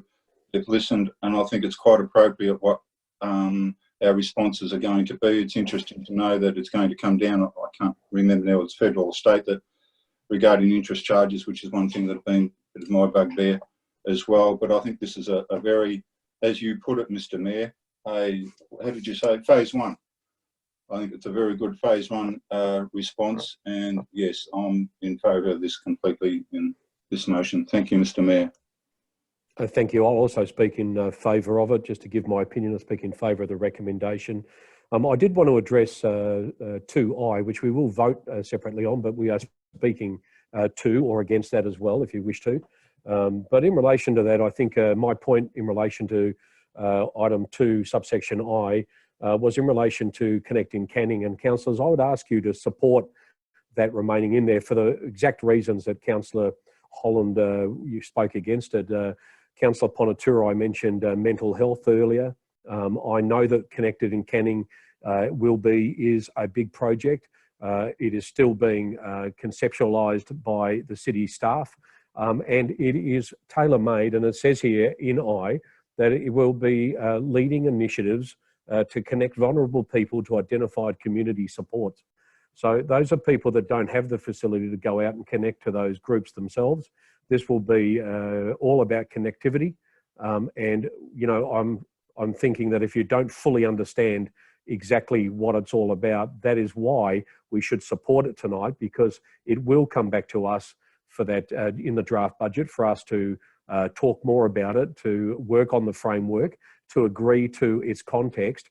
But I would hate to think tonight that the only one of those initiatives that really is connecting the most vulnerable people in our community and specifically targeting those vulnerable people is the one that this council knocks out tonight. I would just think that that would be a dreadful outcome for this council, and one that we may all regret. So I would think that whilst I appreciate the comments made by Councillor Holland and his consistent concern over that matter, I think it would be in our best interest as a council of sworn elected members representing our community to let this conceptual Connected in Canning project pass tonight. We're only voting through a framework, and when it comes to time for us to consider that budget allocation, we certainly can and we certainly will. But I make the point again, this is the only one of these items that specifically will address the issues that may affect the most vulnerable people in our community. So unless you are fully across... Point of order, Mr. Mayor. Yeah, go ahead. This is just, we're talking about... Can I just ask you to actually name the section on which you are actually basing your point of order? Relevance. No, you need to name the section under the standing orders, councillor. Oh, I haven't got it in front of the standing orders right in front of me. You know exactly what I mean. I don't know exactly what's in front of you, and the standing orders has been raised previously by Councillor Porter. I remember specifically that if you're going to raise a standing order, you should know which of the standing orders you are actually saying that I have breached. We can certainly come back to you. I have all but finished, councillors. That's really all I wanted to say at this point, was that in the absence of further information regards to this, I would hope that council will support it. And of course, I'm strongly in support of everything else mentioned here. It's exactly the impetus that the community is crying out for. They're looking to us for leadership. And tonight, I think we're in a position to provide it. I very much appreciate what was said earlier by a number of councillors. This provides us with an opportunity to act immediately from tonight. I think the fact that we've left our deliberations till the 30th of April has been actually somewhat a masterstroke. Councillor Holland, you can raise your point of order, but I've moved on. If it was about relevance, I'm no longer speaking to that item. Oh, yeah, well, that was 7.10(1)(a). A member is restricted his or her remarks to the motion or the amendment under discussion. That was quite a valid objection I've made. Your objection was always valid, but I rule against it. I can't think that for a moment I wasn't speaking to either the amendment or the motion. I spoke specifically to item 2. Subsection I. I actually named it. I read it out for the public record, and then I spoke to it. So I'm not certain how you could say that would be not relevant, but I won't argue the point with you. This is not a matter to argue. You've actually raised your objection. I'm no longer speaking to that matter anyway, so the claim of relevance is probably now moot, and I rule against your point of order in any case. Having said that though, councillors, just in closing, in relation to that, I do support this. As I said, I think it was a master stroke that we have inadvertently voted on this tonight. We've been able to see the full effect as it's been unfolding in the community, and also had an opportunity to see what's happening in other councils. And I think our response tonight has been quite extraordinary. I echo the sentiment earlier tonight by Councillor Ponaturai. The work of the city, working hand in glove with the council. The workshop was outstanding last week. I've really appreciated all the emails that councillors have sent in, all the questions that have been asked, the clarity that's provided by the city's officers right up until this evening prior to this council meeting. So thanks to you all. I would very much hope that this will be unanimously supported. Thank you, councillors. Deputy Mayor Jesse Jacobs. Thank you. Just wanted to say that I support everything except I. Now, I'll just get to the point of I, because that's probably going to be the main area, is that Connect Canning, I think many councillors at the moment feel that they need more information before proceeding on this. It's a fairly big allocation. I think it's about 400K this year, and it may be up to 750K next year. I think we need to know more about this before we allocate or even think about going down that road. I think we'll find ourselves in quite a difficult financial position where we'll have to make a decision before either extra taxation or less taxation. So I think the point is valid. I think we need, I could just speak for myself, I think I need more time to go over Connecting Canning. I think it's probably in its intent is probably good, but I think that we owe that to the ratepayers to have a closer look at that, because it's not going to be something that, you know, starts now. It'll probably keep going into next year, next financial year. So I will be supporting everything. And when it comes to I'll be voting against it, because I think that councillors need a bit more time to get their heads around exactly what they'll be voting for if they were to vote for Connecting Canning. Thank you. Thank you very much, Deputy Mayor. Anybody else? Councillor Kunza. Thanks, Mr. Mayor. Look, yeah, I'd very much speak in favour of the officer recommendation. I think it's a comprehensive and compassionate recommendation in terms of what the city may do in terms of the direction we can provide towards our upcoming budget in terms of assisting the community during this difficult time. I'd just like to acknowledge the considerable amount of time and effort and work that staff, can you turn your microphone off, Mr. Mayor? Work that the staff have done in terms of preparing this. It's all happened so very quickly, and it's been quite a feat. The city does have a lot of challenges, even though, even just on the waste one that we spoke about earlier, in terms of implementing all this, we've got a lot of stuff to go through in terms of the budget allocation. But I must say that's exactly what we're doing here tonight. We're providing direction. We're not making concrete decisions. Well, in terms of the budget, we're not making concrete decisions as to what's in or out. I would like to address the commentary so far on Connecting Canning. Knowing that a number of staff who have been involved in that is actually listening here, I'd just like to say that I very much appreciate the work that's been done in terms of Connecting Canning. I mean, if you think back a month, everything has escalated so very quickly. And about a month ago, I was thinking of those people that I know that actually don't have any family or any friends, and their outing has gone to the shops to get food and get the necessities that they need, especially elderly people.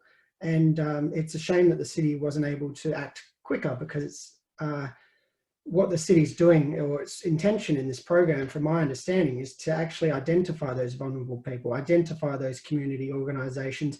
And I've been contacted by people who want to help, but they don't know where to go. And if the local government isn't able to help facilitate that, I don't know who would. Of all the things that have been proposed, I think this is exactly what a local government should be doing.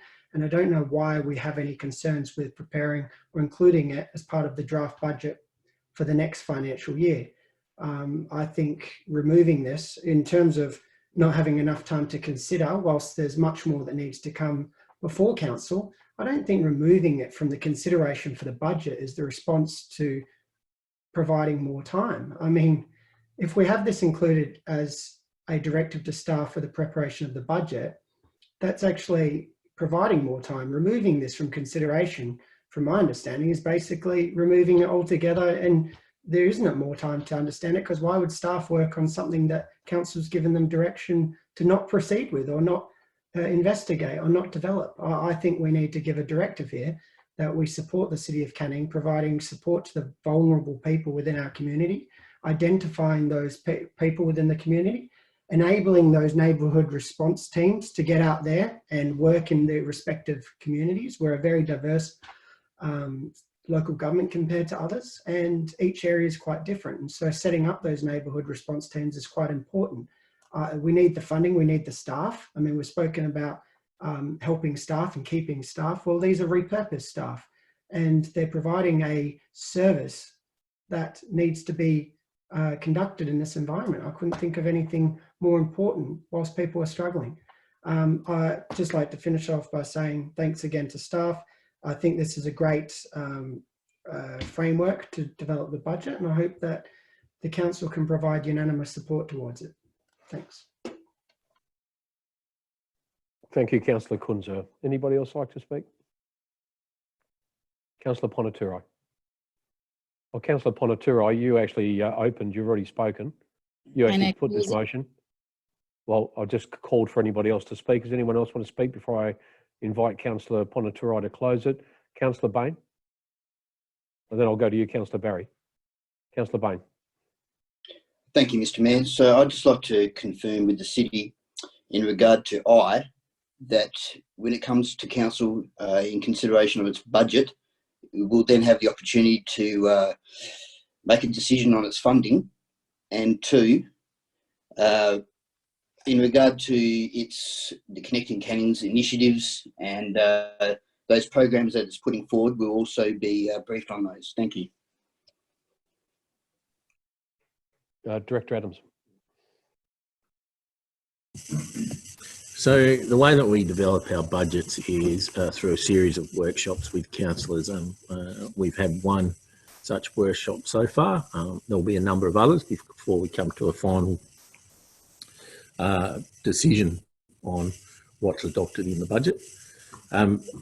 With Connecting Canning, it is an overarching program at the moment, or project at the moment, that is at the moment tasked with predominantly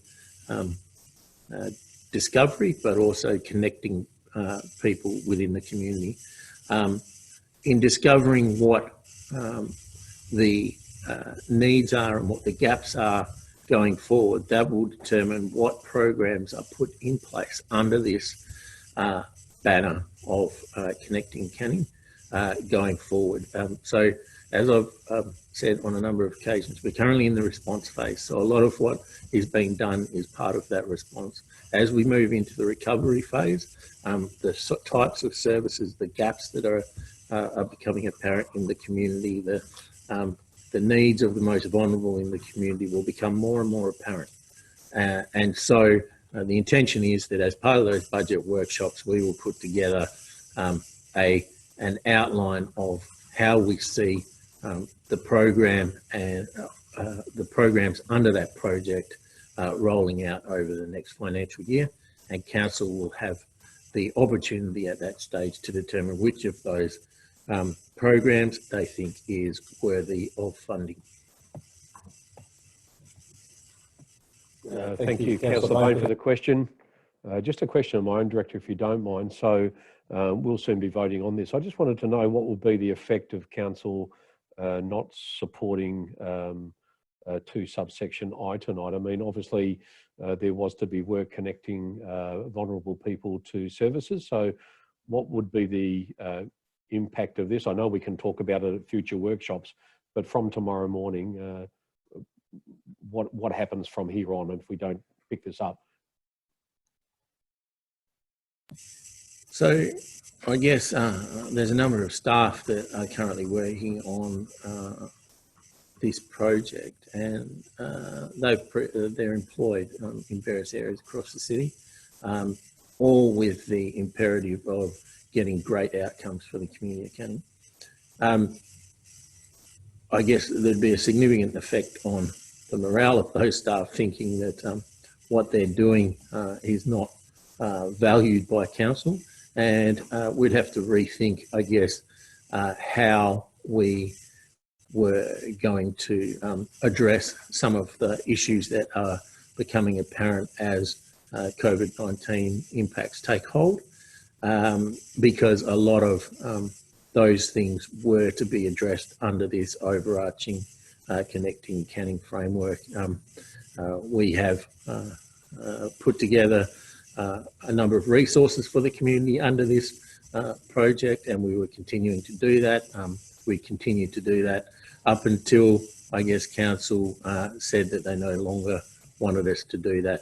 But not having any commitment from council that we were to put together a framework for this to continue into the recovery phase of next year probably would cause us to rethink how we address it for the remaining parts of this financial year. Thank you. Councillor Barry. Thank you, Mr. Mayor. Yeah, look, I speak in favour of the officer's recommendation, but once again, I mean, I would speak against I mean, a couple of questions. First, the next budget workshop is to be, through you, Mr. Mayor, to be held when? Director Adams, has that been scheduled yet? I'll ask Executive Manager Steve Leeson. Mr. Leeson? Through you, Mr. Mayor, we haven't set an exact date at this stage. We are hoping that it would be in June. Thank you. Well, Director, Councillor Barry? Okay, well, to that point, I mean, that's 2 months away. We already are spending or doing the phase one of the Connecting Canning, if I'm correct.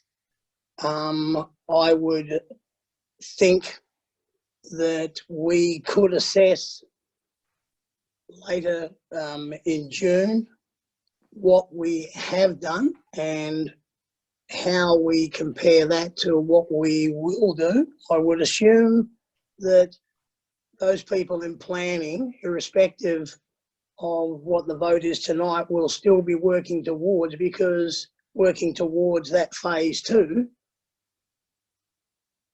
because it's going to be part of the budget. I think we're just eliminating here. I mean, the point I make is I've noticed today and in the last couple of days, there's been a plethora of questions relating to the allocation of funds. Now, I think it's probably an opportune time to take it out, discuss it at a workshop, and then it's all crystallised so everybody knows what the money allocated is and what essentially we're going to be spending it on.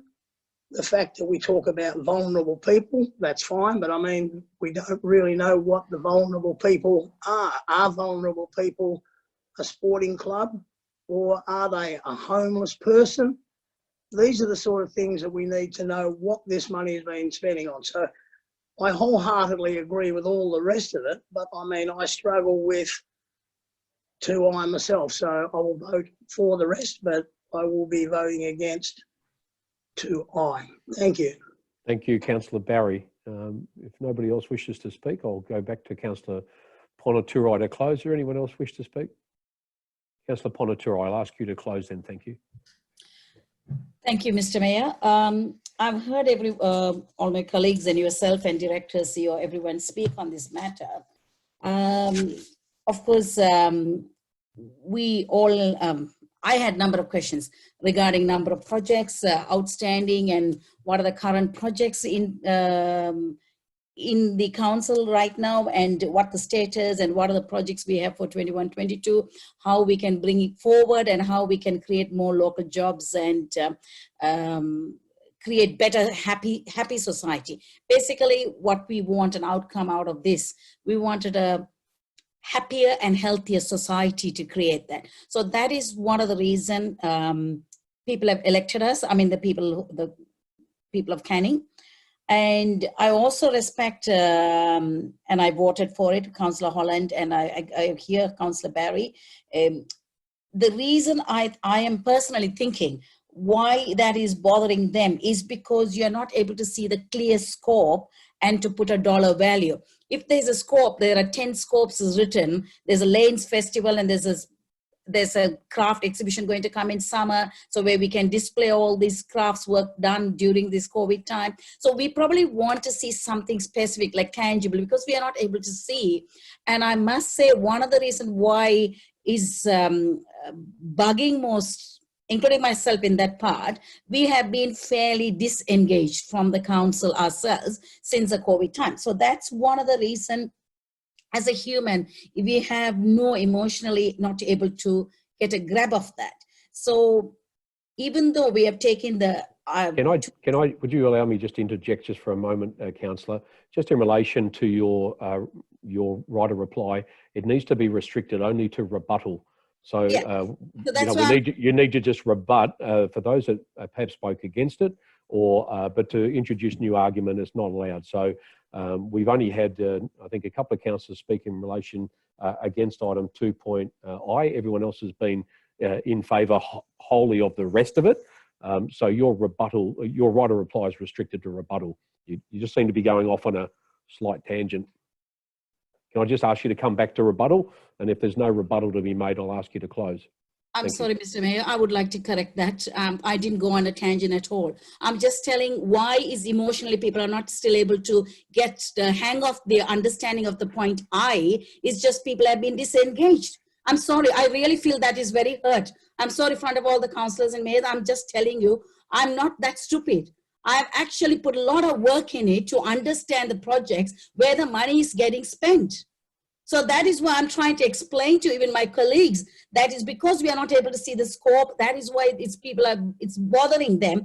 But I still have a confidence because we're asking CEO to bring a report to the Mayor Council meeting. I'm confident that the Connect Canning project will go ahead and we should support that to go ahead, because I was one of the first person has spoken to you that we as leaders need to be giving reassurance to the community. That is why they elected us, to give us the reassurance that we are doing some work for them. And I am actually doing quite a number of works with the migrant communities or number of youth and students, whatever we need to do it. So I can speak on that, but I also hear very clearly Councillor Berry and Councillor Holland. That's why I support it. So I'm just saying I'm a project management person. So I would like, that is why I've asked a number of questions from even Director Warren Board today to understand what are the current projects. I will be asking more questions on that. What the current projects is giving me the value, but okay, in the current projects, we may not be able to engage people, but future projects, how we can engage. As Councillor Holland always said, dig the hole and fill the hole. That is very important. That's why I wanted the dollar values. So, and people like me, personally, project control person, I'm voting on this and saying, yes, I'm definitely I'm putting my hand on my heart and saying, yes, we should go ahead and do it, but we need to work very closely in the next coming weeks with the team, whether it's Sarah McCabe or Dr. Director Adams and CEO. We need to get a little bit more closely to work with it. That is something we have been asking, that we need to see something and we are not able to see. That is what is driving people emotionally to go away from that particular point, which is extremely important. As you said, if the community come to know that we didn't even support something for them at this time, I'll be ashamed. I'm happy to resign. I'll be ashamed to see that. So I wasn't going out of tangent. I'm actually speaking and asking people to think and listen. Yes, let's take a next step and see how else we can do this better, and let's do it and make it happen. Thank you, and I hope everybody support this. Thank you. Yeah, that's what I call a rebuttal. A lot of passion there, Councillor Ponaturo. Well done. Thank you, everybody. We'll now put this to the vote. Councillors, I'm going to call forward. We're going to vote on these on this separately in accordance to what was requested by Councillor Holland. The first vote will be in relation to, let me see, 2 subsection I, whether or not that is supported or not. So councillors, I'll ask you to vote now only on whether we will be requesting the Chief Executive Officer to prepare a draft 2020-21 budget, which will include the appropriate allocation of funds for the Connecting Canning project to support community-led initiatives and the connection of vulnerable people to identified community supports. That's what we'll be voting. Yes? Mr. Mayor, sorry, this might be a bit unorthodox, but if you could please bear with me a second. Pardon me. I thought that we would be speaking on both items separately as well. I'm concerned, I was wondering, is there a possibility that I can move a procedural motion just to defer I to a workshop rather than having a vote to vote yes or no, with a possibility that it might go down, which is not what I want? I think we've already closed debate on it. Councillor Ponaturo has already. Could you get a ruling on that for us, please, whether it can be deferred to just a budget workshop? Just stand by, Councillor Holland. Governance is certain that you cannot. You can obviously just stand by and I'll get a ruling on that. I think the moment is past.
Mr Mayor,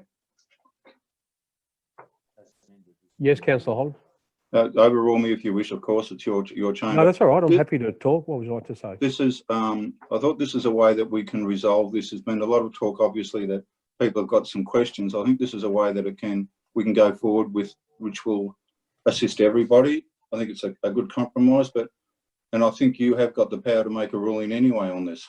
No, I don't think I do. Under 9.16 right of reply, I think the debate is closed and there's no alternative. And look, I'm not here to lecture anyone, but we, you know, this is the reason why these things must be brought up prior to a meeting so they can be deliberated on. I mean, if we had thought of this more clearly earlier, we could have, under 9.17 of the standing orders, at least put a foreshadowed alternate motion, which would have actually pulled this out and given us some alternative if this was lost tonight. So it now means that we will be voting on that matter because debate has been closed, and that if the matter is lost tonight, well, then I guess it can be brought back at some other stage, but lost is lost. There was opportunity to amend it. It wasn't taken up, and there was opportunity to put a foreshadowed motion that wasn't also proposed. The proposal was to vote on this separately, and you know, that's what we've done. I guess we have now closed debate, so the opportunity has now passed. You dissented on my ruling, so councillors put that to the vote. That is now a resolution of council. Just stand by one moment, Councillor Holland. I'd like to share your, to save this if we can, but I will just speak to Director Adams and just ask for his opinion. Stand by.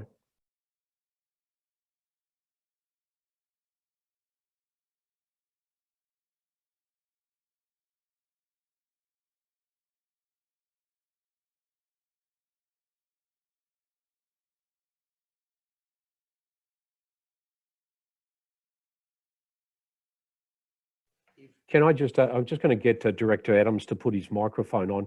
Look, I know it's confusing. I know what we've been told. There's an awful lot of information to take in, especially with this council meeting. There's a lot of technical advice that was provided and a lot of information to absorb.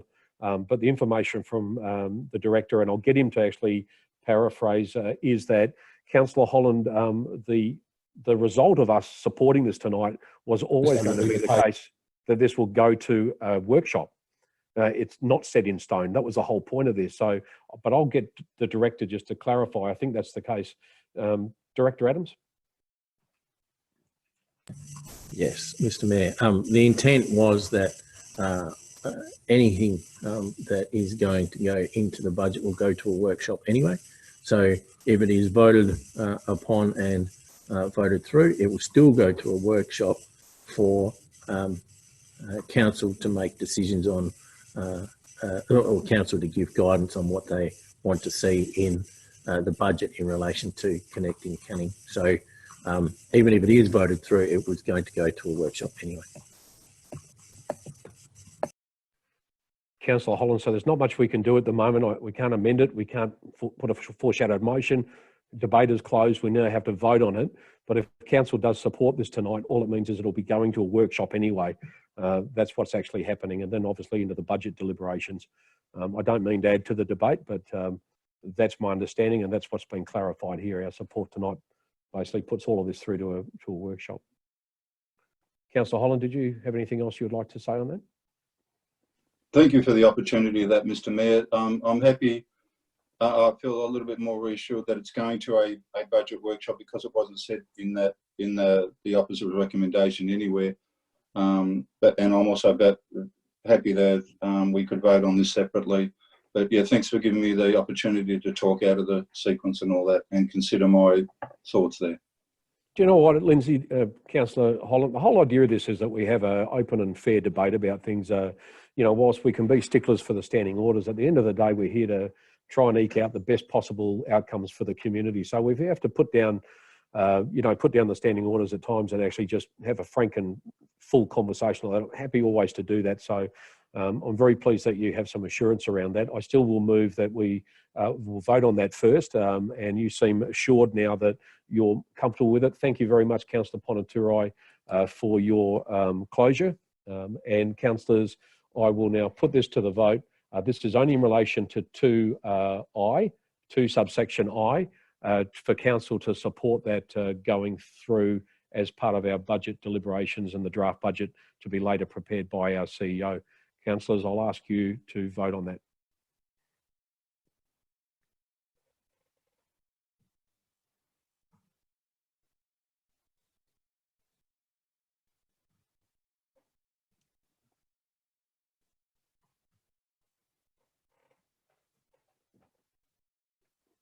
Okay, Thank you, Governors.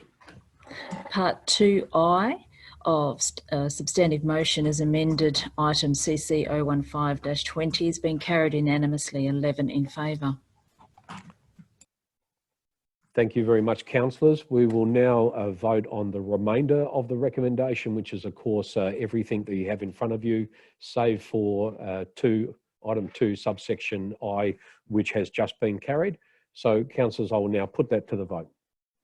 Hold up your cards, please.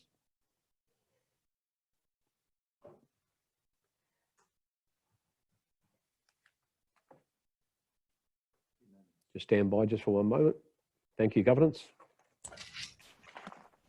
Okay, substantive motion as amended for item CC-015-20, but not including part 2I, has been carried unanimously, 11 in favour.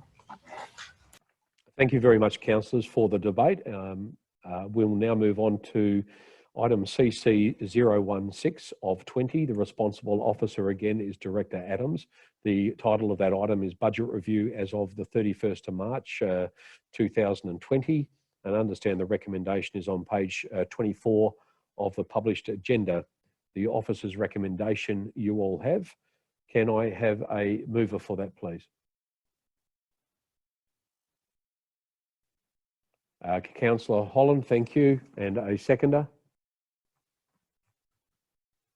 Councillor Kunza. Councillor Holland. Mr. Mayor, yeah, this is, to me, it's straightforward going through that. I've had my say on the other part on the budget, but this budget review, I did have a concern before, which I had raised regarding how the, what was it called, WEBEC money was going into the reserve, but I have since, so the rest of the councillors know, I have since spoken to Director Adams about this and how the procedure works there, and I'm happy that it's following proper procedure there, so I'm quite happy to support this, Mr. Mayor. Thank you, Councillor Holland. Councillor Kunza.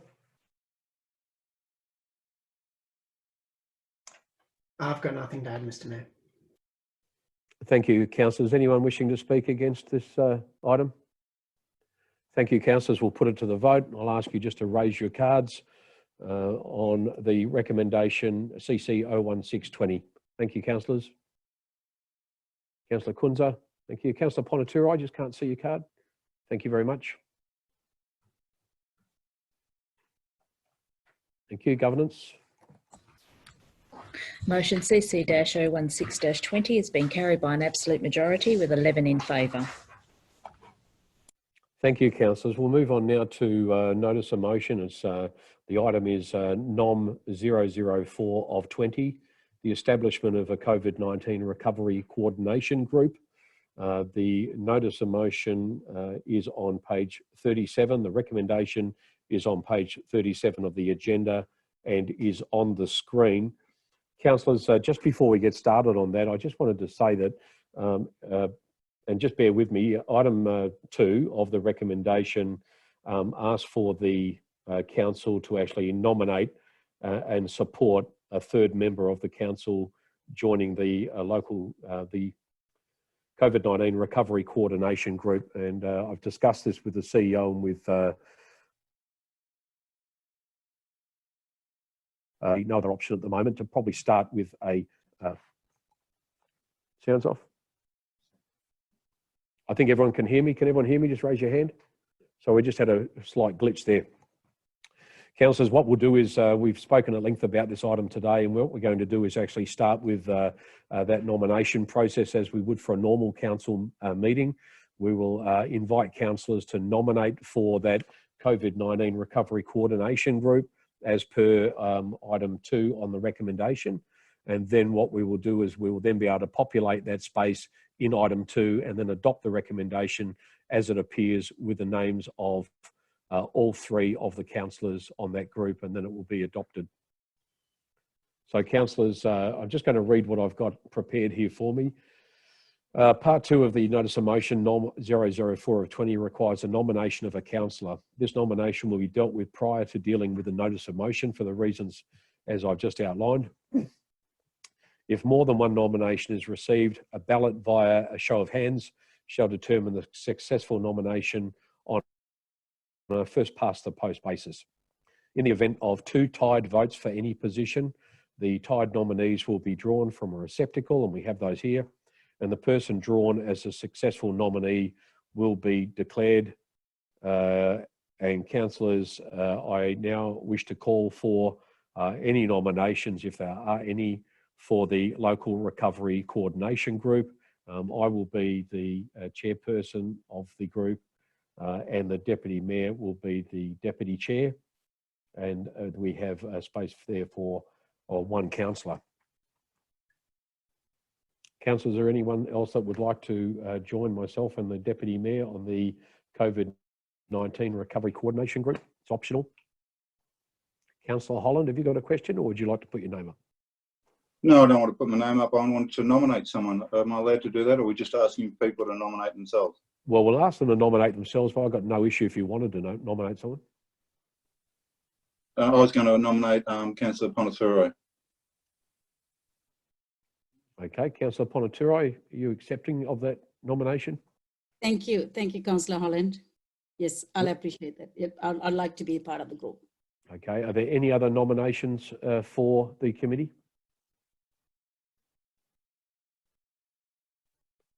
Councillor Spencer Teo, you got something you'd like to say? I'll nominate myself if I can, please, Mr. Mayor. Okay, Councillor Spencer Teo. Any other nominations, Councillor? Okay, councillors, we're going to do a vote of hands. I think that's what we're going to do in the first instance. Will just be a show of hands on screen. I will ask councillors first, and you can only obviously vote once for one of the 2 nominated councillors.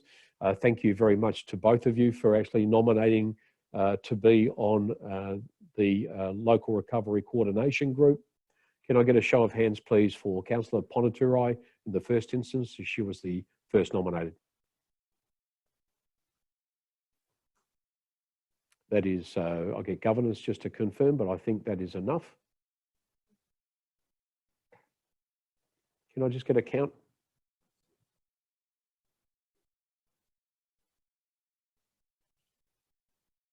I have 7 votes for Councillor Ponaturo.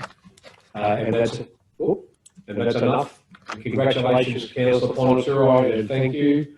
Just a microphone, please, Karen. And also, I'd like to thank Councillor Spencer Teo for nominating. We won't go to a second vote as it's already been determined.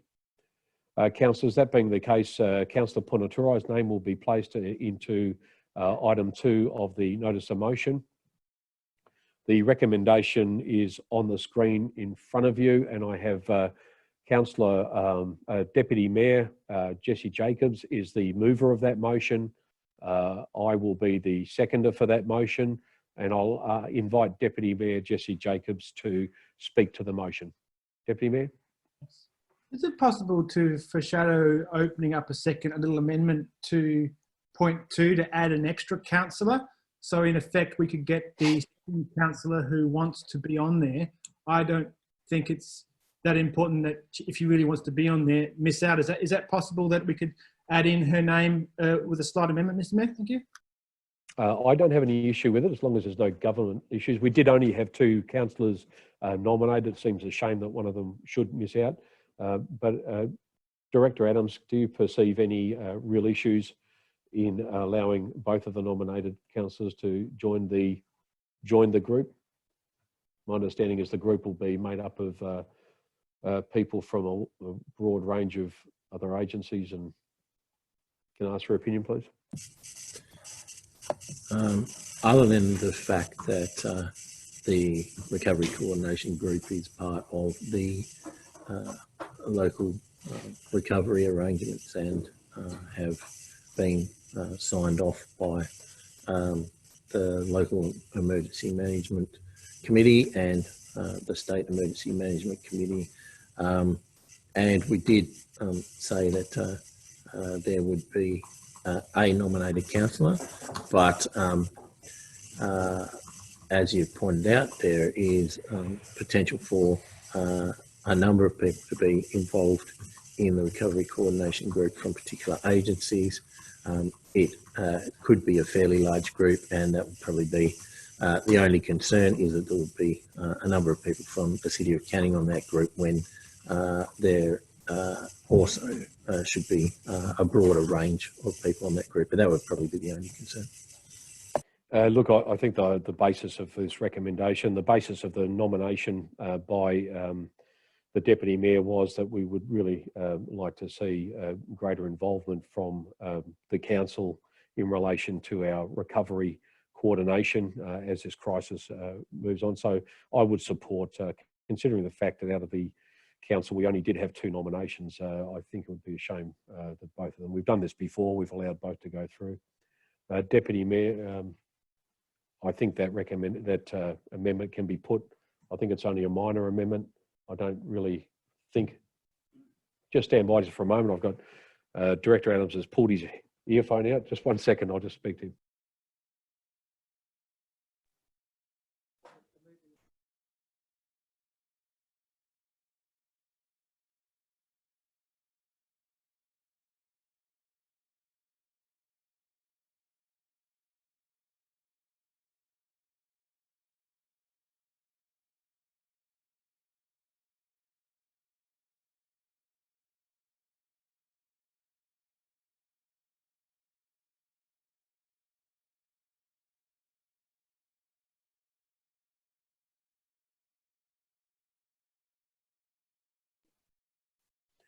Deputy Mayor, thanks for raising it. First of all, what I might do is ask Councillor Spencer-Teo whether she would still be willing to join the committee. Councillor Spencer-Teo? Yeah, sure. If it's available, no big deal if it's not. Tremendous. Thank you for that. Deputy Mayor Jacobs, since you're the mover and you've asked for that minor amendment, I'm also the seconder, so I would agree to that minor amendment, and I do rule that it is a minor amendment, so I don't think we need to vote on that. So it will mean that at item 2, we'll now read that appoints the Mayor as a chairperson of the Recovery Coordination Group and appoints the Deputy Mayor and Councillors Ponaturai and Councillor Spencer-Teo as members of the group, with the Deputy Mayor appointed as the Deputy Chairperson. Deputy Mayor, what I will do is ask you to speak to the motion, please. Thank you. I'll just keep my comments brief. It's been quite long. We definitely need a committee for COVID-19 economic recovery, and I believe this needs to be led by elected members, which have been elected by the residents of our great city. Apology for the lateness of this. This is a lot of moving parts. It is quite complex, so I'm keen to hear other councillors' views on this, but I think the question of whether we need something like this, I think we definitely do need it. It's just a question of if you know the mechanism. Me, in conjunction with a few other people, have worked as best we can with a limited time, but we're keen to listen to other councillors on how the best way to go forward. But this is the best that I think I can do and other people can do in a very limited amount of time. Thank you. Thank you, Deputy Mayor. I would also, of course, support the motion, which I've seconded. The initial talk was about the CIMT, and I'm really pleased that we did move past that. This recovery phase could be ongoing for an awful lot of time. I think, apart from everything else, I'd like to acknowledge the work of the Deputy Mayor, but also the work of staff, particularly Director Adams, to make sure that what was proposed actually was aligned to and our local recovery plan and a number of strategies, and that the governance of this recovery coordination group was sound, which it is. I think another benefit of what we're actually doing here, and the fact that it's got 4 councillors on there, I think all of us will learn an awful lot about disaster recovery from our involvement on that coordination group. And I think that can only be good for the capacity of this council going forward. So I think that over time we're going to learn an awful lot about it, and I look forward to the deliberations of the coordination group as a whole coming back to council. So thanks to all involved. If there's anybody else would like to speak either for or against it. Councillor Saberi. I sort of agree with the concept. I feel though what Councillor Jacob sent through a couple of weeks ago, it was fairly different from what I've got in front of me right now, and that I just saw that last night. So I haven't really, to be honest, haven't really had a chance to focus on that item as such. Yeah, so I don't feel comfortable voting for it. Yeah, unless if everyone else feels comfortable voting for it, that's fine. But I would rather actually see it in another council meeting when I've actually had time to read it and go through it and support it wholly. But at the moment, I don't feel comfortable voting for it. Thank you, Councillor Saberi. Is there anyone else before I ask the Deputy Mayor to close? Councillor Kunza. Thank you, Mr. Mayor. Look, I agree with Councillor Saberi. I'm a bit disappointed that the argument for was kind of rushed here, because I'm yet to actually understand the benefits of moving to this model. I don't think the argument's been put there. I don't actually quite understand why we're looking to move to this model. I mean, in looking at the documents, it looks like most of this is set up to deal with natural disasters, not really what we're dealing with right now, which is currently humanitarian, but move far more to economic. And I don't really understand why in setting up this committee, we're basically sidelining the rest of council. I don't see any mechanism to keep council informed. I don't know why the whole of council wouldn't be involved in deliberations. In seeking to get more elected members involved in the process, I feel as though it's being counterproductive by removing the rest of council. It's purported to have more special council meetings. I don't see the reason why we're having special council meetings. I'd rather have more workshops where we have the capacity to have informal meetings to discuss issues either that we have or people have brought to us, how we can get engaged in the process in that regard. I don't see why having formal special council meetings is going to assist elected members understand what is happening. I don't understand why subcommittees would then be used, because I understand in a natural disaster why you would do that, but from what we're looking at here, which is a unique circumstance, I think it's just bureaucratic. I would rather it be kept in a similar model as what we've had, have more engagement in terms of trying to involve more workshops to have elected members get their concerns through and understand what's happening. But I don't think what's being proposed is quite the answer. Whilst elected members wanted to know what was going on with the CIMT, I understood that to be operational, and I'm yet to hear any decisions that have been made or not been made that were wrong or what could have been done differently. I'm yet to see the argument as to what has been failing so far. I've been quite comfortable with the process, and I don't see why we would change it to this process, which I don't think is fit for what we're doing or the environment we're in. And I also don't feel as though I have any, I'm not comfortable with understanding how I as an elected member will be kept up to date with what's happening. And I will therefore be voting against it. Director Adams, can I ask you, how will the elected members be kept informed of what is happening?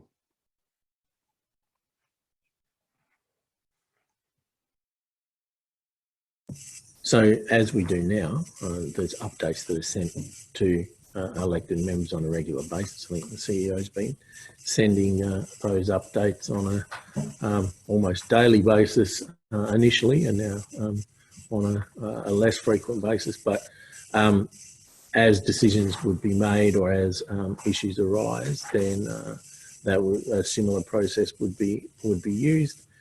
Under this particular notice of motion with the special council meetings, I'm assuming that we would be providing updates as well as any issues that council would need to deal with from the city's point of view.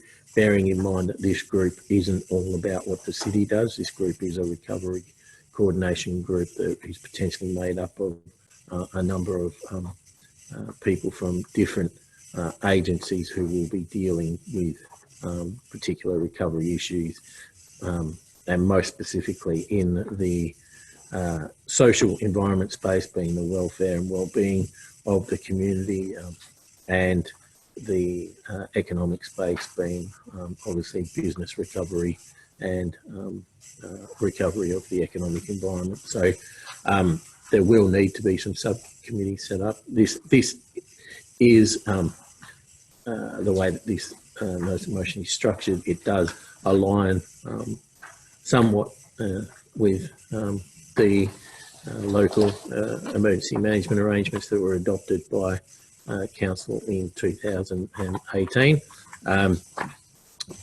However, I guess, there's a bit of deviation from that, but I think that's okay and understandable given that this is a pandemic that probably has not been dealt with under these sort of arrangements before. Thank you, councillors. Councillor Holland. Thank you. Pardon me. Thank you, Mr. Mayor. I'd like to put forward a procedural motion to defer this to the May Ordinary Council meeting, and in the meantime have a SIB to work out a bit more of this. I think it's a bit late notice as well. I'm just talking on the, to get my procedure right. I've moved a procedural motion. I'd like someone to second it, then I will speak on the procedural motion to defer.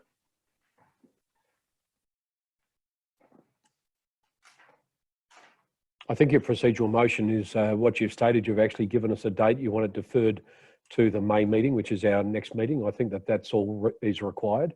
No one else gets to speak, only you, I believe, on that. I think I'm right on that. I am. I've got nodding heads here from governance. So, Councillor Holland, I think you can speak on it, and then we will put it to the vote. Doesn't someone have to second it? I'm not sure on that. Seconder, sorry, you're probably right. Yes, seconder. Do I have a seconder? That would be Councillor Graham Barry. Thank you, Councillor Barry. Yes, Councillor Holland, go ahead. I'm just speaking on the deferral, not on the motion. Is that correct?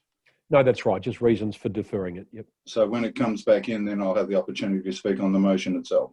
Of course, yes. Okay, good. So I don't. Thank you. Yeah, I think this has come in a little bit late. There's some ideas in here which I agree with, but we haven't had any discussion on this between councillors at all so far.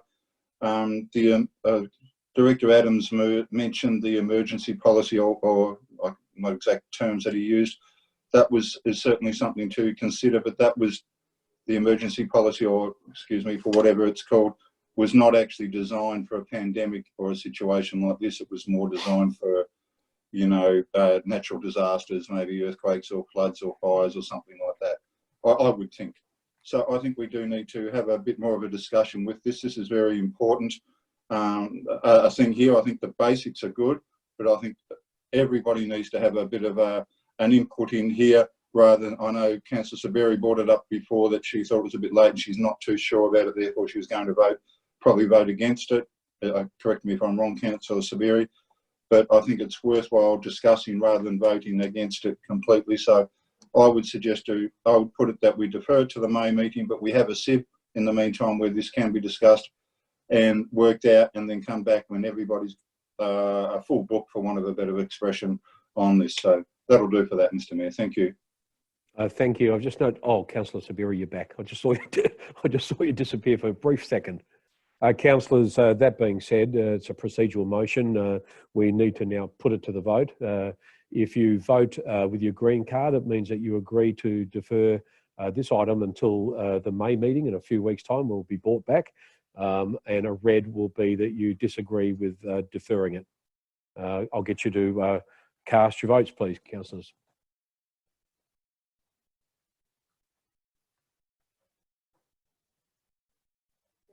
Deputy Mayor, just hold yours up. I think it will be red.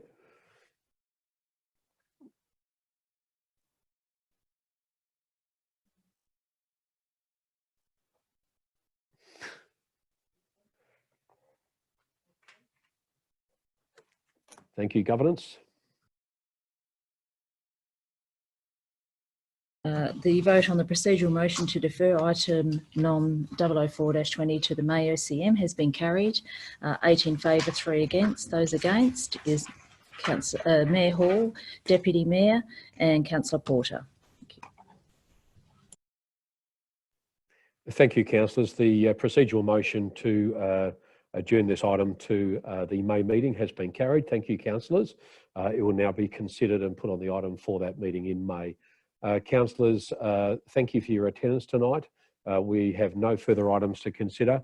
It's been a wonderful progressive night for this council. Thank you very much for your attendance. Councillor Ponaturo, I think I've got your hand up there. Yes, Did you have a question you'd like to ask? Yes, Mr. Mayor. I think you should apologise to me because it was an incorrect statement. I was actually... Councillor Ponaturo, I'll call a point of order there. You've got no right to ask me to apologise to you unless you want to state the reasons for that. I don't think I said anything to you other than asked you to make sure that you are remaining relevant to the argument. Perhaps we could take this offline. I'm now declaring the meeting closed. The time now is, and sorry, just to answer your question, I won't be apologising for what you perceive, but I'm happy to talk to you offline about it. It is now 8:31, councillors, and I declare the meeting closed. Thanks everybody for their attendance. Thank you, councillors.